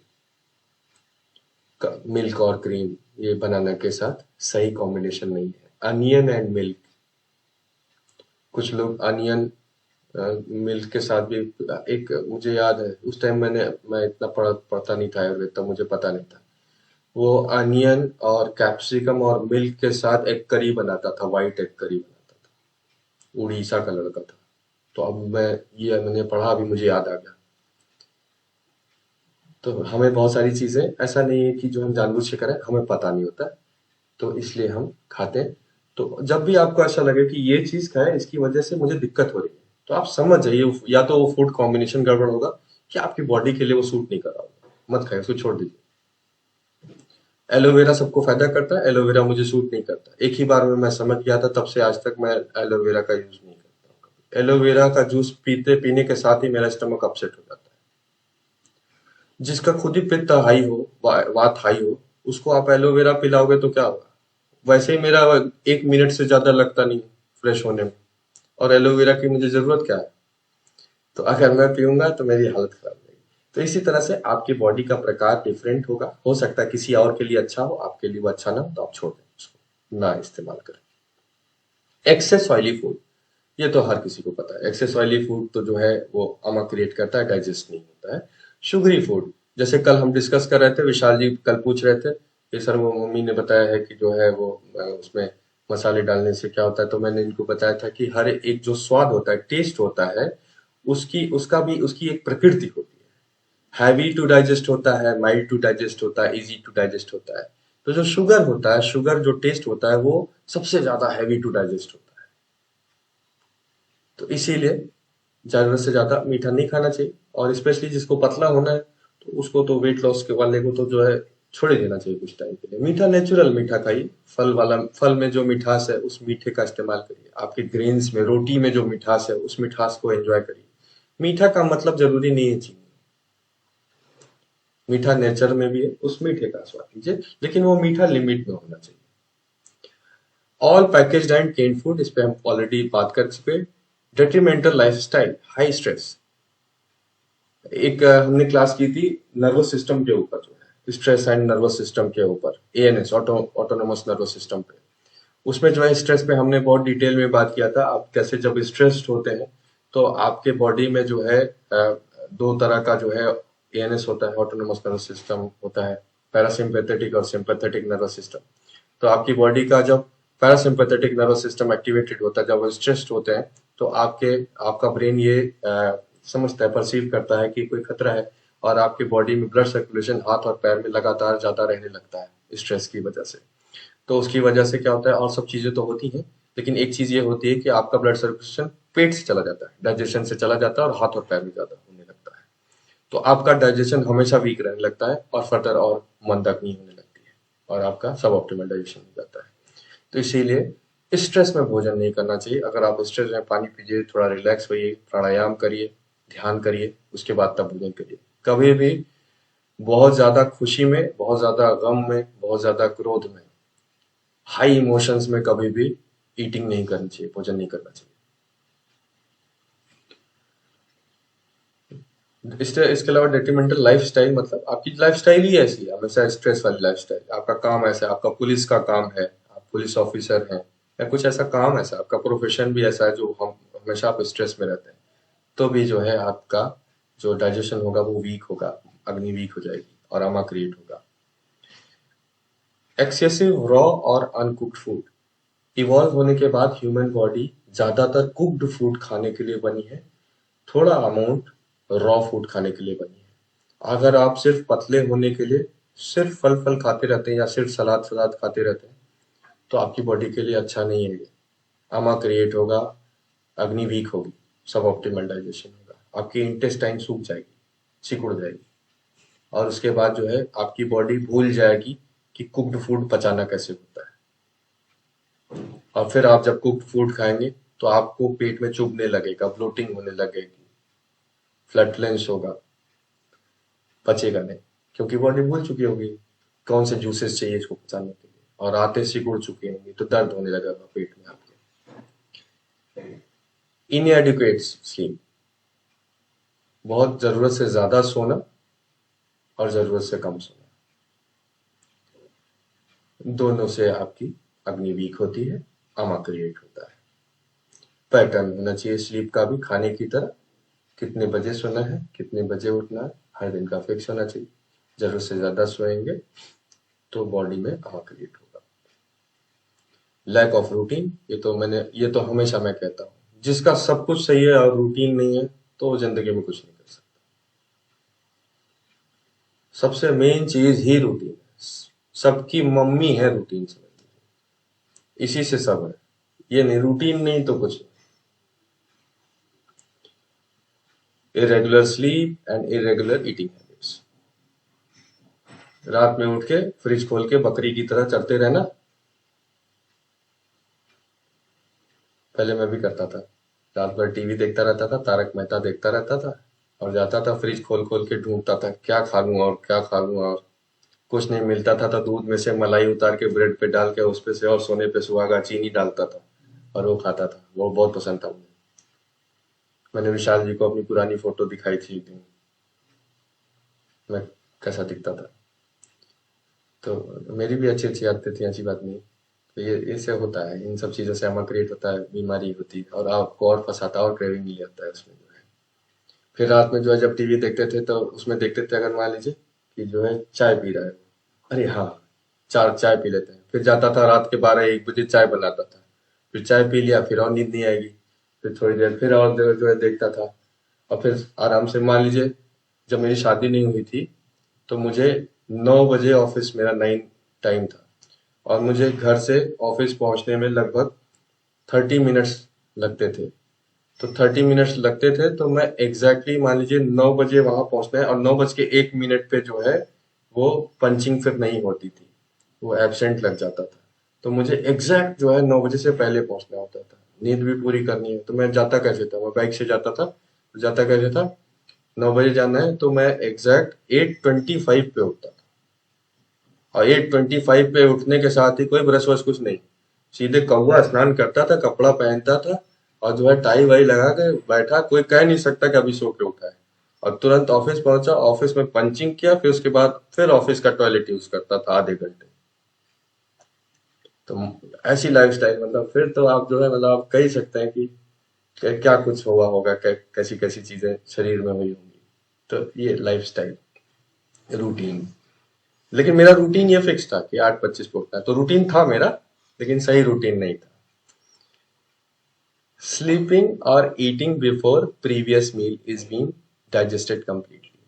अब जो पहले आपने जो चाय वाली बात आ गई, यहीं पे चाय बिस्किट नमकीन ये सब चीजें बात आ गई, आपने जो पहले खाया था उसका जो टाइम पूरा नहीं हुआ, उसको डाइजेशन का टाइम पूरा नहीं दिया आपने, और उसके बीच में ही आपको कोई और कुछ और लेके आया, भाभी जी ये देखिए मैं आपके लिए रसमलाई बना के लाई हूँ। तो अब भाभी जी अरे वाह रसमलाई लेके आई, या भैया जी के लिए रसमलाई लेके आई हूँ। तो भैया जी ने रसमलाई गुलाब जामुन 2 खा लिया, अभी पेट भर के ठूस के खाया था, फिर 2 और वो भी खा लिए जो है, तो कहाँ से बचेगा। तो पचने के लिए टाइम चाहिए। फल खा सकते हैं, फल कब खा सकते हैं, खाने के 1 घंटे बाद खा सकते हैं, क्योंकि 1 घंटे बाद आपका जो मील है वो नीचे खिसक के ग्रेविटी के थ्रू नीचे चला गया है, और आपका स्टमक अभी खाली हो गया है, और फल को डाइजेस्ट होने में 1 ही घंटा लगता है, तो वो आपकी बॉडी को कंफ्यूज नहीं करेगा। कम से कम 1 घंटा हो गया हो, 1.5-2 घंटा हो गया हो, तब आप जो है जो आपका मील है उसके बाद फ्रूट खा लीजिए, या मील से आधे घंटे पहले फिर या तो फ्रूट खाइए, क्योंकि फ्रूट को स्टमक से इंटेस्टाइन में जाने में आधा घंटा लगता है, और बाकी मील को जो है नॉर्मल मील को आपके स्टमक से इंटेस्टाइन में जाने में 1 घंटा लगता है। ठीक है, तो आप जो है फ्रूट या तो आधे घंटे पहले अपने मील से पहले खाइए, या फिर मील के लगभग 1 घंटे के, कम से कम 1 घंटे के बाद खाइए, तो बॉडी कंफ्यूज नहीं होगी। इसके अलावा आप नॉर्मल और भी कोई अनाज से वाली चीज जो जिसको भी डाइजेस्ट होने में कम से कम 4 से 5 घंटा लगता है, उसको भी बीच बीच में आप डालते रहते हैं, तो आपको भूख का कभी एहसास ही नहीं होगा, और भूख न लगने का मतलब है बॉडी प्रिपेयर नहीं है और आपने उसमें डाल दिया, अग्नि जली नहीं है और हवन सामग्री डाल दिया, तो वो नहीं डाइजेस्ट। स्लीपिंग और ईटिंग बिफोर प्रीवियस मील डाइजेस्ट। खा के ही सो जाने पे और अमल क्रिएट होगा और अग्नि वीक होगी। तो सिर्फ खाना ही नहीं, सोना भी।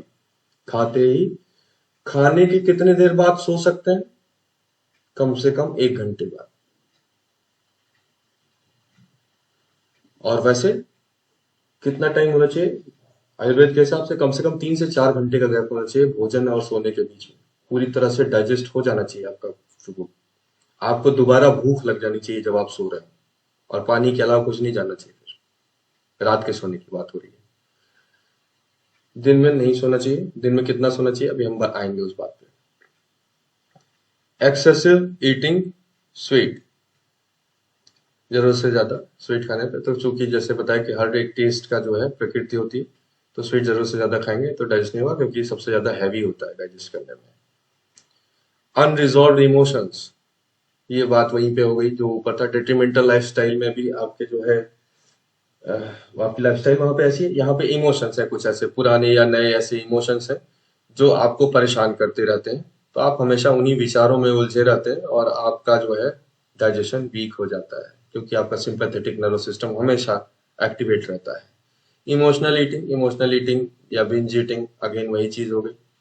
आप इमोशंस में रह के नहीं खाएं। इसके ऊपर उस दिन हमने बात भी किया था, एक जो है ये रिसर्च भी हुई थी। ये 1823 से 1833 के बीच में यूएसए में एलेक्सिन बिटगैन, ये सेंट मार्टिन, ये कैनेडियन वॉयेजर थे जो अपने एक्सपेरिमेंट के लिए जो है डाइजेशन पे ह्यूमन बॉडी पे एक्सपेरिमेंट के लिए जाने जाते हैं। इनके ऊपर विलियम वेनामाउंट नाम के एक डॉक्टर थे जिन्होंने रिसर्च किया था।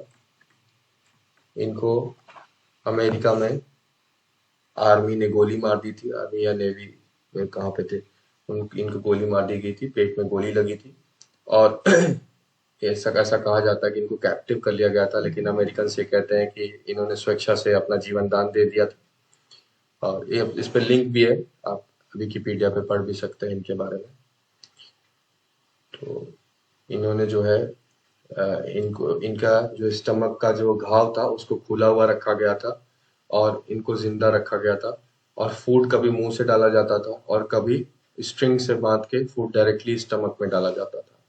इनको कभी खुश रखा जाता था, कभी पेन दिया जाता था, कभी अलग अलग तरह के इमोशंस इनमें डाले जाते थे। तो फिर ये देखा जाता था कि किस इमोशन से इनकी बॉडी के किस ऑर्गन पे क्या प्रभाव पड़ रहा है जब वो भोजन कर रहे हैं।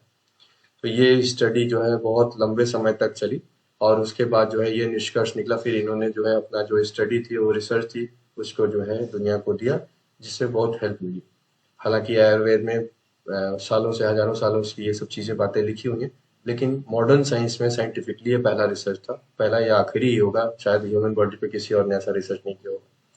तो उसमें ये आया कि अलग अलग इमोशंस में जब आप ईटिंग करते हैं तो वो डाइजेस्ट नहीं होता, और हर एक इमोशन से आपके हर एक अलग तरह का ऑर्गन खराब होता है। जैसे आप ग्रीफ में आप दुखी होकर अगर भोजन कर रहे हैं तो आपका हार्ट खराब होता है। इसी तरह से जो है आप गुस्से में कर रहे हैं तो लिवर, इसी तरह से अलग अलग इमोशंस का अलग अलग किडनी, हर एक अंग पे असर पड़ता है। तो इसीलिए इमोशनल ईटिंग नहीं करनी चाहिए।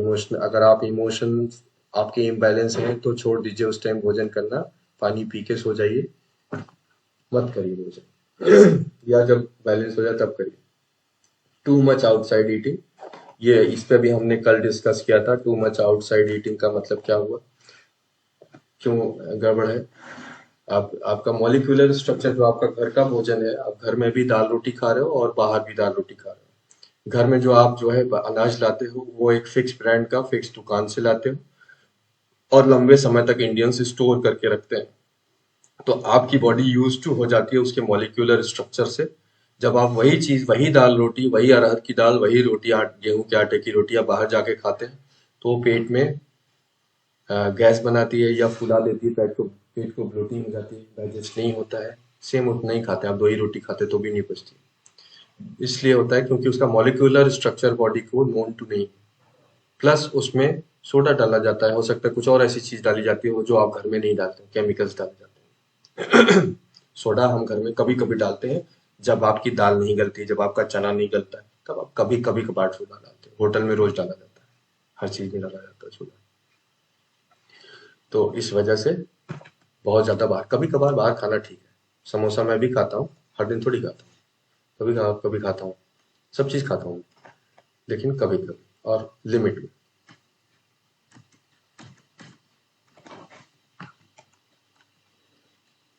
सबसे खतरनाक चीज biochemical environment and vicious cycle of AMA. AMA creates its own biochemical environment in your body that further creates favorable conditions in your body for AMA to live in. Over a period of time, your senses starts craving more and more for it, and you find yourself stuck in this vicious cycle.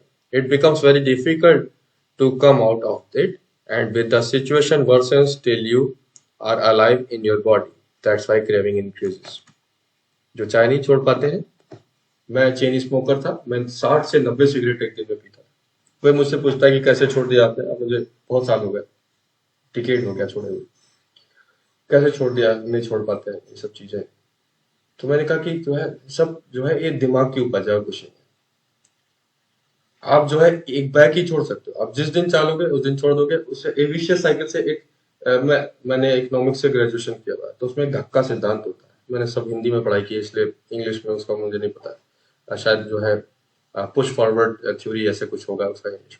धक्का सिद्धांत होता है, कोई गरीबी के कुछ चक्कर में कोई देश फंसा होता है या कोई व्यक्ति फंसा होता है, तो उसको निकालने के लिए एक बार में बहुत सारे पैसे की जरूरत होती है ताकि उस विशियस साइकिल से बाहर निकल सके। इसी तरह से जब आप अमा के कुचक्र में फंसे होते हैं, चाहे वो चाय हो, चाहे वो सिगरेट हो, चाहे वो कोई भी ऐसी चीज हो जो अमा जो है आपकी बॉडी के अंदर केमिकल बना रहा है, तो आपको निकलने के लिए एक बार ऐसा जो है धक्का सिद्धांत की जरूरत होती है। आपको एक बार दिमाग में आपने ठान लेना होता है कि मुझे इतने दिन तक ये चीज यूज नहीं करनी, छोड़ देनी। उसके बाद आपकी बॉडी में जो बायोकेमिकल एनवायरनमेंट वो धीरे धीरे धीरे धीरे रिड्यूस होता जाता है और आपके उसके रेजिड्यूज बॉडी से जैसे ही निकलते हैं उसकी क्रेविंग खत्म हो जाती है। लेकिन एक बार तो ये ठानना पड़ता है कि मुझे ये चीज नहीं करनी, तभी वो छूटता है। और वो छोड़ने देता नहीं। बायोकेमिकल मैंने पिछली क्लास जो लिया था उसमें मैंने एक वेब सीरीज का एग्जांपल भी दिया था। एक क्या नाम है उसका, स्ट्रेंज थिंग्स या स्ट्रेंजर थिंग्स ऐसे कुछ है।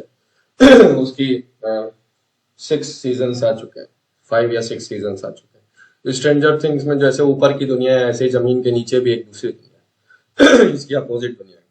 उसमें जो मॉन्स्टर है, वो मॉन्स्टर की जो सांसें हैं वो उससे ऐसा जहर निकलता है कि इंसान वहां जी नहीं सकता और वहां का तापमान जो है बहुत ठंडा होता चला जाता है। और उसी के लिए, उसी जानवर के लिए, उसी मॉन्स्टर के लिए वो फेवरेबल कंडीशंस और अपने आप के लिए बनाता जाता है और इंसानों के लिए जो है टॉक्सिक क्रिएटर कंडीशंस बनाता जाता है। इसी तरह से हमारी बॉडी के अंदर भी जो अमा होता है, जब अमा बनता है तो अपने खुद के सर्वाइवल के लिए वो फेवरेबल कंडीशंस बनाना शुरू करता है। बॉडी में, दिमाग में, हर जगह ब्लड में ऐसे केमिकल कंपाउंड्स बनाता है जो आपके ब्रेन को सिग्नल भेजते हैं कि आपके बॉडी के लिए अभी जरूरत है, उसकी क्रेविंग होने लगती है। तो उसको खत्म करने के लिए, उसको टॉक्सिन्स को खत्म करने के लिए हमें एक बार इस तरह से जरूरत पड़ती है पुश प्रिंसिपल की। कॉमन साइट्स कहाँ कहाँ पे अमा डिपॉजिट होता है जब बॉडी कंफ्यूज होती है? वही जो आपके टंग पे थिक कोटिंग होती है, व्हाइट कोटिंग, वो होता है अमा डिपॉजिट साइट। फैट रिसेप्टर्स, आपकी बॉडी में जो फैट डिपॉजिट होता है वो अमा है। एथेरोस्क्लेरोसिस, ये क्या होता है? एक डिजीज होती है जो आर्टरीज में जो है फैटी मटेरियल डिपॉजिट होती है इनर वॉल्स पे, तो उसको जो है एथेरोस्क्लेरोसिस कहते हैं। उसके बाद आता है थ्रोम्बोएम्बोलिज्म। ये होता है वो जो शुरू में बताया था आपको, obstruction of blood vessels by blood clot that has been dislodged from another site in the circulation. ये किसी भी वजह से हो सकता है और अमा की वजह से भी होता है, चोट लगने से, इंजरी से भी हो सकता है। फिर उसके बाद एलडीएल, आपके low density proteins, LDL, HDL और बैड कोलेस्ट्रॉल।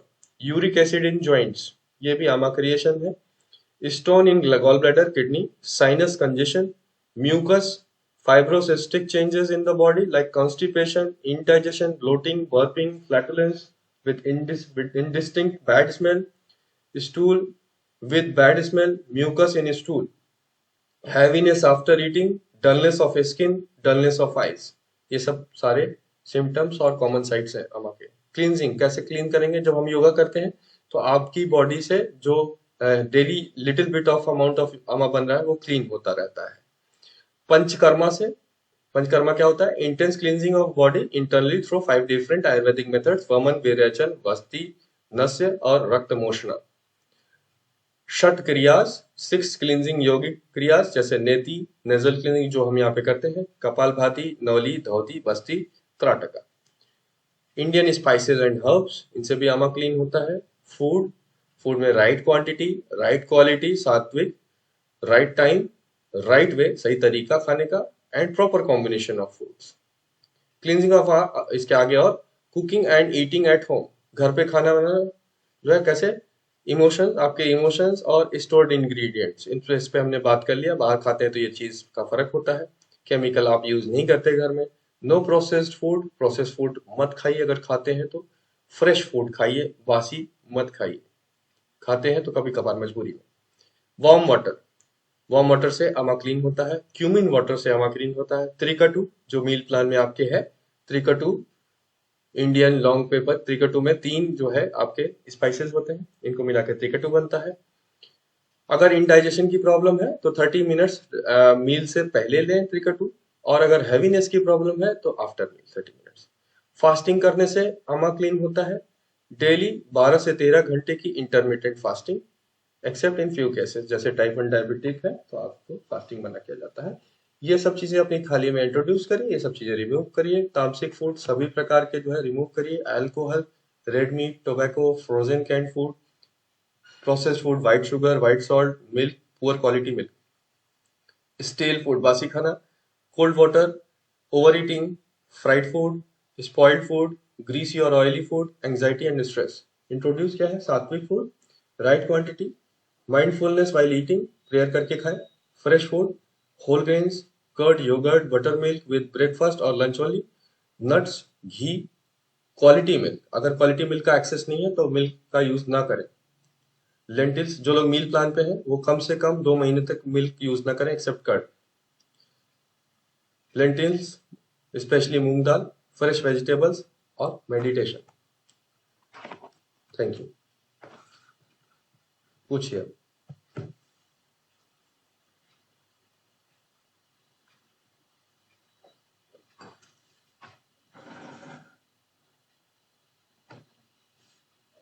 सर त्रिकटु का डिटेल भेजा है क्या आपने? हाँ, उसमें मील प्लान में है त्रिकटु। मैंने त्रिकटु के साथ त्रिफला भी लेने को बोला है। 1 टीस्पून का 1/5 पार्ट, 1/5 पार्ट त्रिकटु, 1/5 पार्ट त्रिफला। ये दोनों जो है आप 1 गिलास वार्म वाटर लीजिए और उसमें घोल लीजिए और जैसे चाय पीते हैं वैसे पीजिएगा, बैठ के आराम से सलाइवा मिक्स कर करके। सारे भी जितने भी मैंने टीज लिखे हुए हैं वो सारे आराम से बैठ के ही पीने हैं, चाय की तरह सिप सिप करके, तभी वो भी फायदा करेगा। अदरवाइज आप जल्दी जल्दी कोई चीज पियेंगे तो फायदा नहीं करेगा।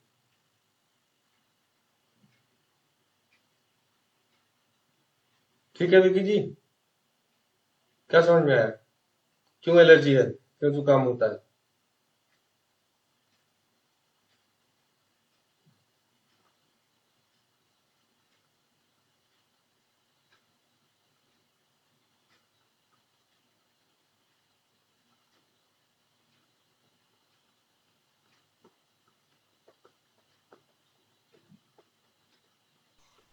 होली के बाद करेंगे सर, पक्का डन। मील प्लान का एक पूरा। एक एक जो है एक बुक है, ऑटोबायोग्राफी ऑफ योगी, पढ़िएगा कभी मौका लगे, हिंदी इंग्लिश दोनों में है, जिसमें भी हो, अमेजोन पे अवेलेबल है, मंगा के पढ़िएगा। उसका एक आपको एक उसकी एक बीच की कथा बता देता हूँ। ऑटोबायोग्राफी ऑफ योगी श्री परमहंस योगानंद जी की ऑटोबायोग्राफी है, जो उन्होंने लिखी है अपने जीवन के बारे में। तो उन्होंने उनके गुरु थे जो है श्री स्वामी युक्तेश्वर जी।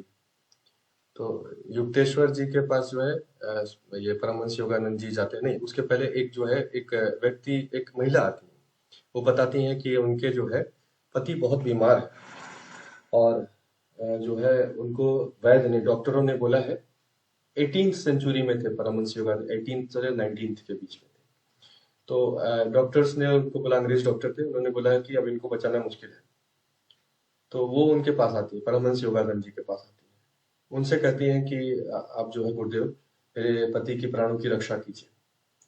तो बहुत दयालु थे वो परमहंस योगानंद जी। उन्होंने कहा कि जो है ये मेरे लिमिट के, मेरे उसके बाहर है, दायरे के बाहर है, मुझे अपने गुरुदेव के पास जाना पड़ेगा। फिर युक्तेश्वर जी ध्यान में थे, उनके पास जाते हैं। तो युक्तेश्वर जी तुरंत जो है आंखें बंद करते करते पूछते हैं कि अच्छा तो बताओ क्या चाहते हो? क्या चाहते हैं कि इस स्त्री के जो है पति की आप प्राणों की रक्षा कीजिए। तो आंख बंद किए कि ये बताते हैं कि उसके पास जो है सिर्फ 3 दिन है, उसके प्राण नहीं बचेंगे। तो परमहंस योगानंद जी कहते हैं कि आप मेरे कहने से, मेरी वजह से उसके प्राण की रक्षा कर लीजिए। फिर ठीक है, तो उसको बोल दो कि जो है ये मांसाहार छोड़ दे और ये माला जपे। ये मंत्र बताया, ये माला जपे और मांसाहार छोड़ दे।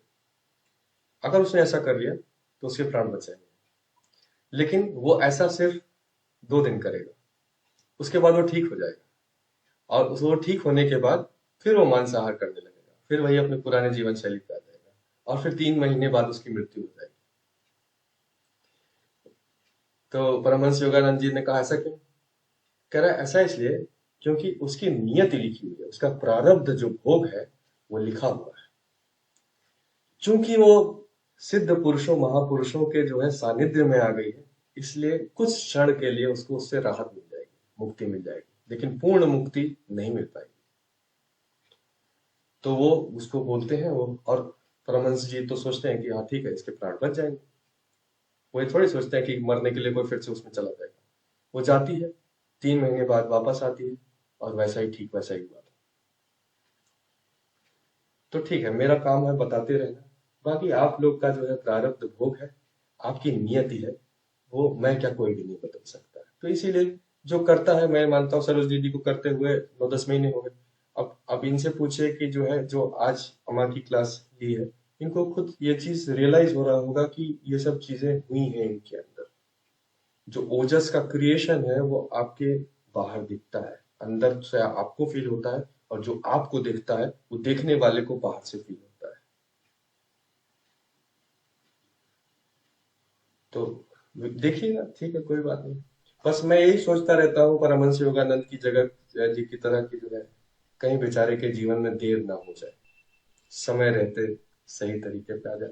मैं बहुत लोगों को, देखिए मैंने 3 लोगों का नाम उसमें ग्रुप में लिखा था, उन लोगों में से किसी ने भी ज्वाइन नहीं किया। शायद किया होता तो ज्ञान चक्षु खुले होते और ईश्वर उन्हें बचा देता।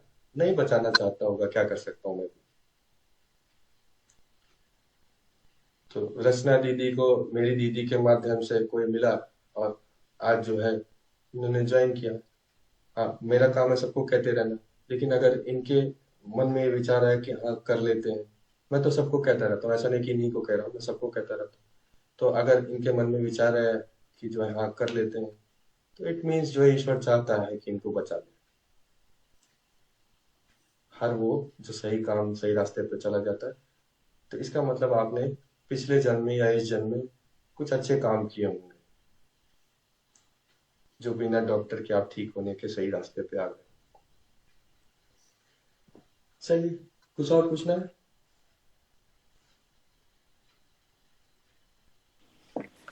सर आज की क्लास के बाद लग रहा है कि कितना गलत कुछ हम लोग अपनी लाइफ में कर रहे हैं, अपनी बॉडी के साथ कर रहे हैं।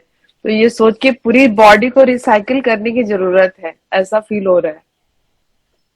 हाँ, वो तो आप कर ही रही हैं, ऑलरेडी कर रही हैं, और अपनी ईमानदारी अपने साथ बस रखें। जैसे मेरे बच्चे भी, बेटी जो है वो दूसरे कमरे में पढ़ती है, तो मैं जाके बार बार देखता नहीं हूँ कि क्या कर रही है। लैपटॉप दे दिया है तो पढ़ ही रही होगी। जब आप इस विश्वास के साथ ईश्वर पे छोड़ के काम करते हैं, तो इसी तरह से मैंने ये मान लिया कि आप चीट नहीं कर रहे होंगे और अपने लिए अच्छा काम कर रहे होंगे। अगर करेंगे सर तो खुद के लिए नुकसान करेंगे ना। हाँ, तो फिर तो वही बात है ना, अगर ईश्वर ने भोगना लिखा होगा तो चीट भी करेंगे। जो है फिर नियति में अगर लिखा होगा तो करेंगे, उसको कोई बदल नहीं सकता, नियत नहीं बदल सकता। ये देखिए, करीम भाई हैं मेरे, जो है फ्रेंड हैं मेरे साथ, अविवा में थे, आईसीआईसीआई में थे, और इवनिंग क्लास करती हैं भाभी, अभी मॉर्निंग क्लास की हुई है। तो इन्होंने भी, भाभी आपको कितना टाइम हो गया मील प्लान फॉलो करते हुए?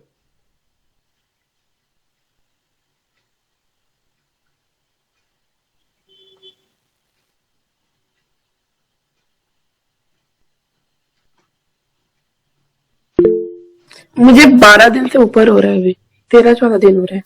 कुछ फर्क पड़ा? हाँ, बहुत फर्क पड़ा है इस चीज से मुझे। एक्चुअली मुझे खुद में भी थोड़ा बेहतर लगता है, अब पहले से काफी बेहतर लगता है, और आई थिंक वेट पे भी कुछ असर पड़ ही रहा होगा। बट ये जैसे पेट होता है ना हमारा, उसमें काफी असर पड़ता है, बहुत हल्कापन महसूस होता है अब पहले से। मतलब I can't explain, but yes बहुत ज्यादा फर्क पड़ा है इस चीज का। बहुत सारी चीजों पे, आपकी स्किन पे पड़ेगा, आपके फेस पे एक मतलब ग्लो आ रहा है, एक बहुत सारी चीजें हैं जिसको जो बहुत फर्क पड़ रहा है उस चीज का। और सबसे ज्यादा अच्छा मुझे ये लगता है कि मेरी बॉडी में बहुत हल्कापन आ रहा है। मतलब पेट हमेशा लगता है कि हल्का है, एकदम अच्छा है, कोई प्रॉब्लम नहीं, कोई तकलीफ नहीं। तो सही लगता है ये चीज। ये जब आपका बॉडी से जब ये अमा निकलने लगता है ना, तो उसकी जगह ओजस लेने लगता है, जो आपके चेहरे पे ग्लो आने लगता है, जो आप सुंदर दिखने लगते हैं। ओजस का एक और लक्षण होता है, आप अभी कभी अपने नोटिस कीजिएगा, आप चूंकि हमेशा कैमरा ऑफ करके करती हैं, तो जिस आदमी का आप चेहरा नहीं देखते हैं ना, केवल आवाज उसकी सुनते हैं, तो उसकी आवाज ना मेमोरी में हमेशा रहती है। मैं आपको बता रहा हूँ, आपने खुद अपने आप हो सकता है नोटिस ना किया हो, आपकी आवाज भी चेंज हुई है। हाँ, मैंने बोला ना बहुत कुछ चेंज हुआ है। हाँ, वॉइस वॉइस चेंज हो जाती है, सॉफ्ट हो जाती है वॉइस। और एक और चीज बताता हूँ, आपकी फैमिली लाइफ और बेटर होने लगी, जी बिल्कुल। आपके रिलेशन मैंने अच्छे अपने होने। साथ साथ अपने बच्चों का भी पूरा टाइम चेंज कर दिया है। हाँ, वो नहीं, आपके रिलेशंस आपस में अच्छे होने लगेंगे, बच्चों के अच्छा, साथ यस। भी, अपने हाँ। पति के साथ भी, पति के आपके साथ, आपके पति के साथ। क्यों? क्योंकि आप एकदम शांत हो जाएंगे। जब आप ठहरे हुए पानी की तरह हो जाते हैं ना, बिल्कुल, तब आपको अपनी अक्स जो है अपने अंदर दिखने लगती है, अपनी इमेज, आपके अपनी आत्म स्वरूप, आपकी अपनी आत्मा, ईश्वर अपने अंदर तभी दिखता है जब आप ठहर जाते हैं। जितना वाइब्रेशंस होगा, उतना ज्यादा आपकी लाइफ डिस्टर्ब रहती है। तो आप जब इस तरह की लाइफस्टाइल अडॉप्ट करते हैं, तो आप बिल्कुल शांत हो जाते हैं, ठहर जाते हैं। चलिए ठीक है। भाभी ने बोला था कि जो है, करीम भाई से बोला था बताने के लिए कि अगले महीने रमजान है ना, अभी कब जी, आई थिंक 22 मार्च से होंगे, 22 या है? 23 मार्च से। तो रमजान में भी आप same kind of diet follow करिएगा अगर पॉसिबल हो तो। मुझे आइडिया नहीं है कि क्या खा सकते हैं क्या नहीं, टाइम आप अपने हिसाब से कर लीजिएगा, उससे कोई खास फर्क नहीं पड़ेगा, क्योंकि इंटरमिटेंट फास्टिंग तब भी होगी। बस हम्म। आप जो है, होता क्या है कि कभी कभी हम ऐसा करते हैं, जैसे मैं पहले करता था, मैं खुद करता था। जैसे मान लीजिए मैं नवरात्र का व्रत रहता था, तो जब व्रत खोलता था ना, तो टूट पड़ता था, क्रैश डाइट पे टूट पड़ता था, मतलब खूब जो है, मतलब पार्टी करना, चिकन विकन सब जो है। तो कहाँ एकदम से कंट्रोल, और एकदम बांध तोड़ के जो है, हमारे यहाँ कहा होता है कि तो हले न चले कि तो मेढ़िए उखाड़ दे। मतलब या तो जो है बैल है ना, वो या तो चल ही नहीं रहा है, और या ऐसा चला कि जो खेत की मेढ़ ही तोड़ के जो है भाग गया।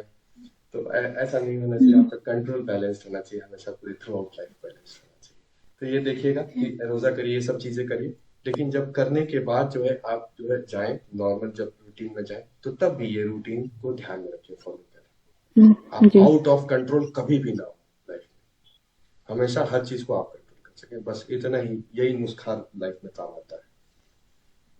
जी विशाल जी, कुछ पूछने वाले हैं?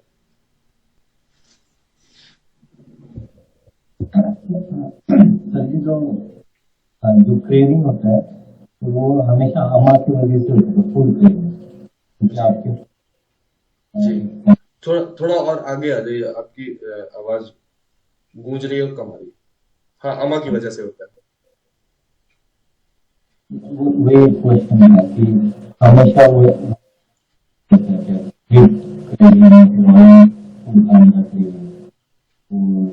अमा की वजह से ही होता है। अमा को एक तरह का टॉक्सिन समझ,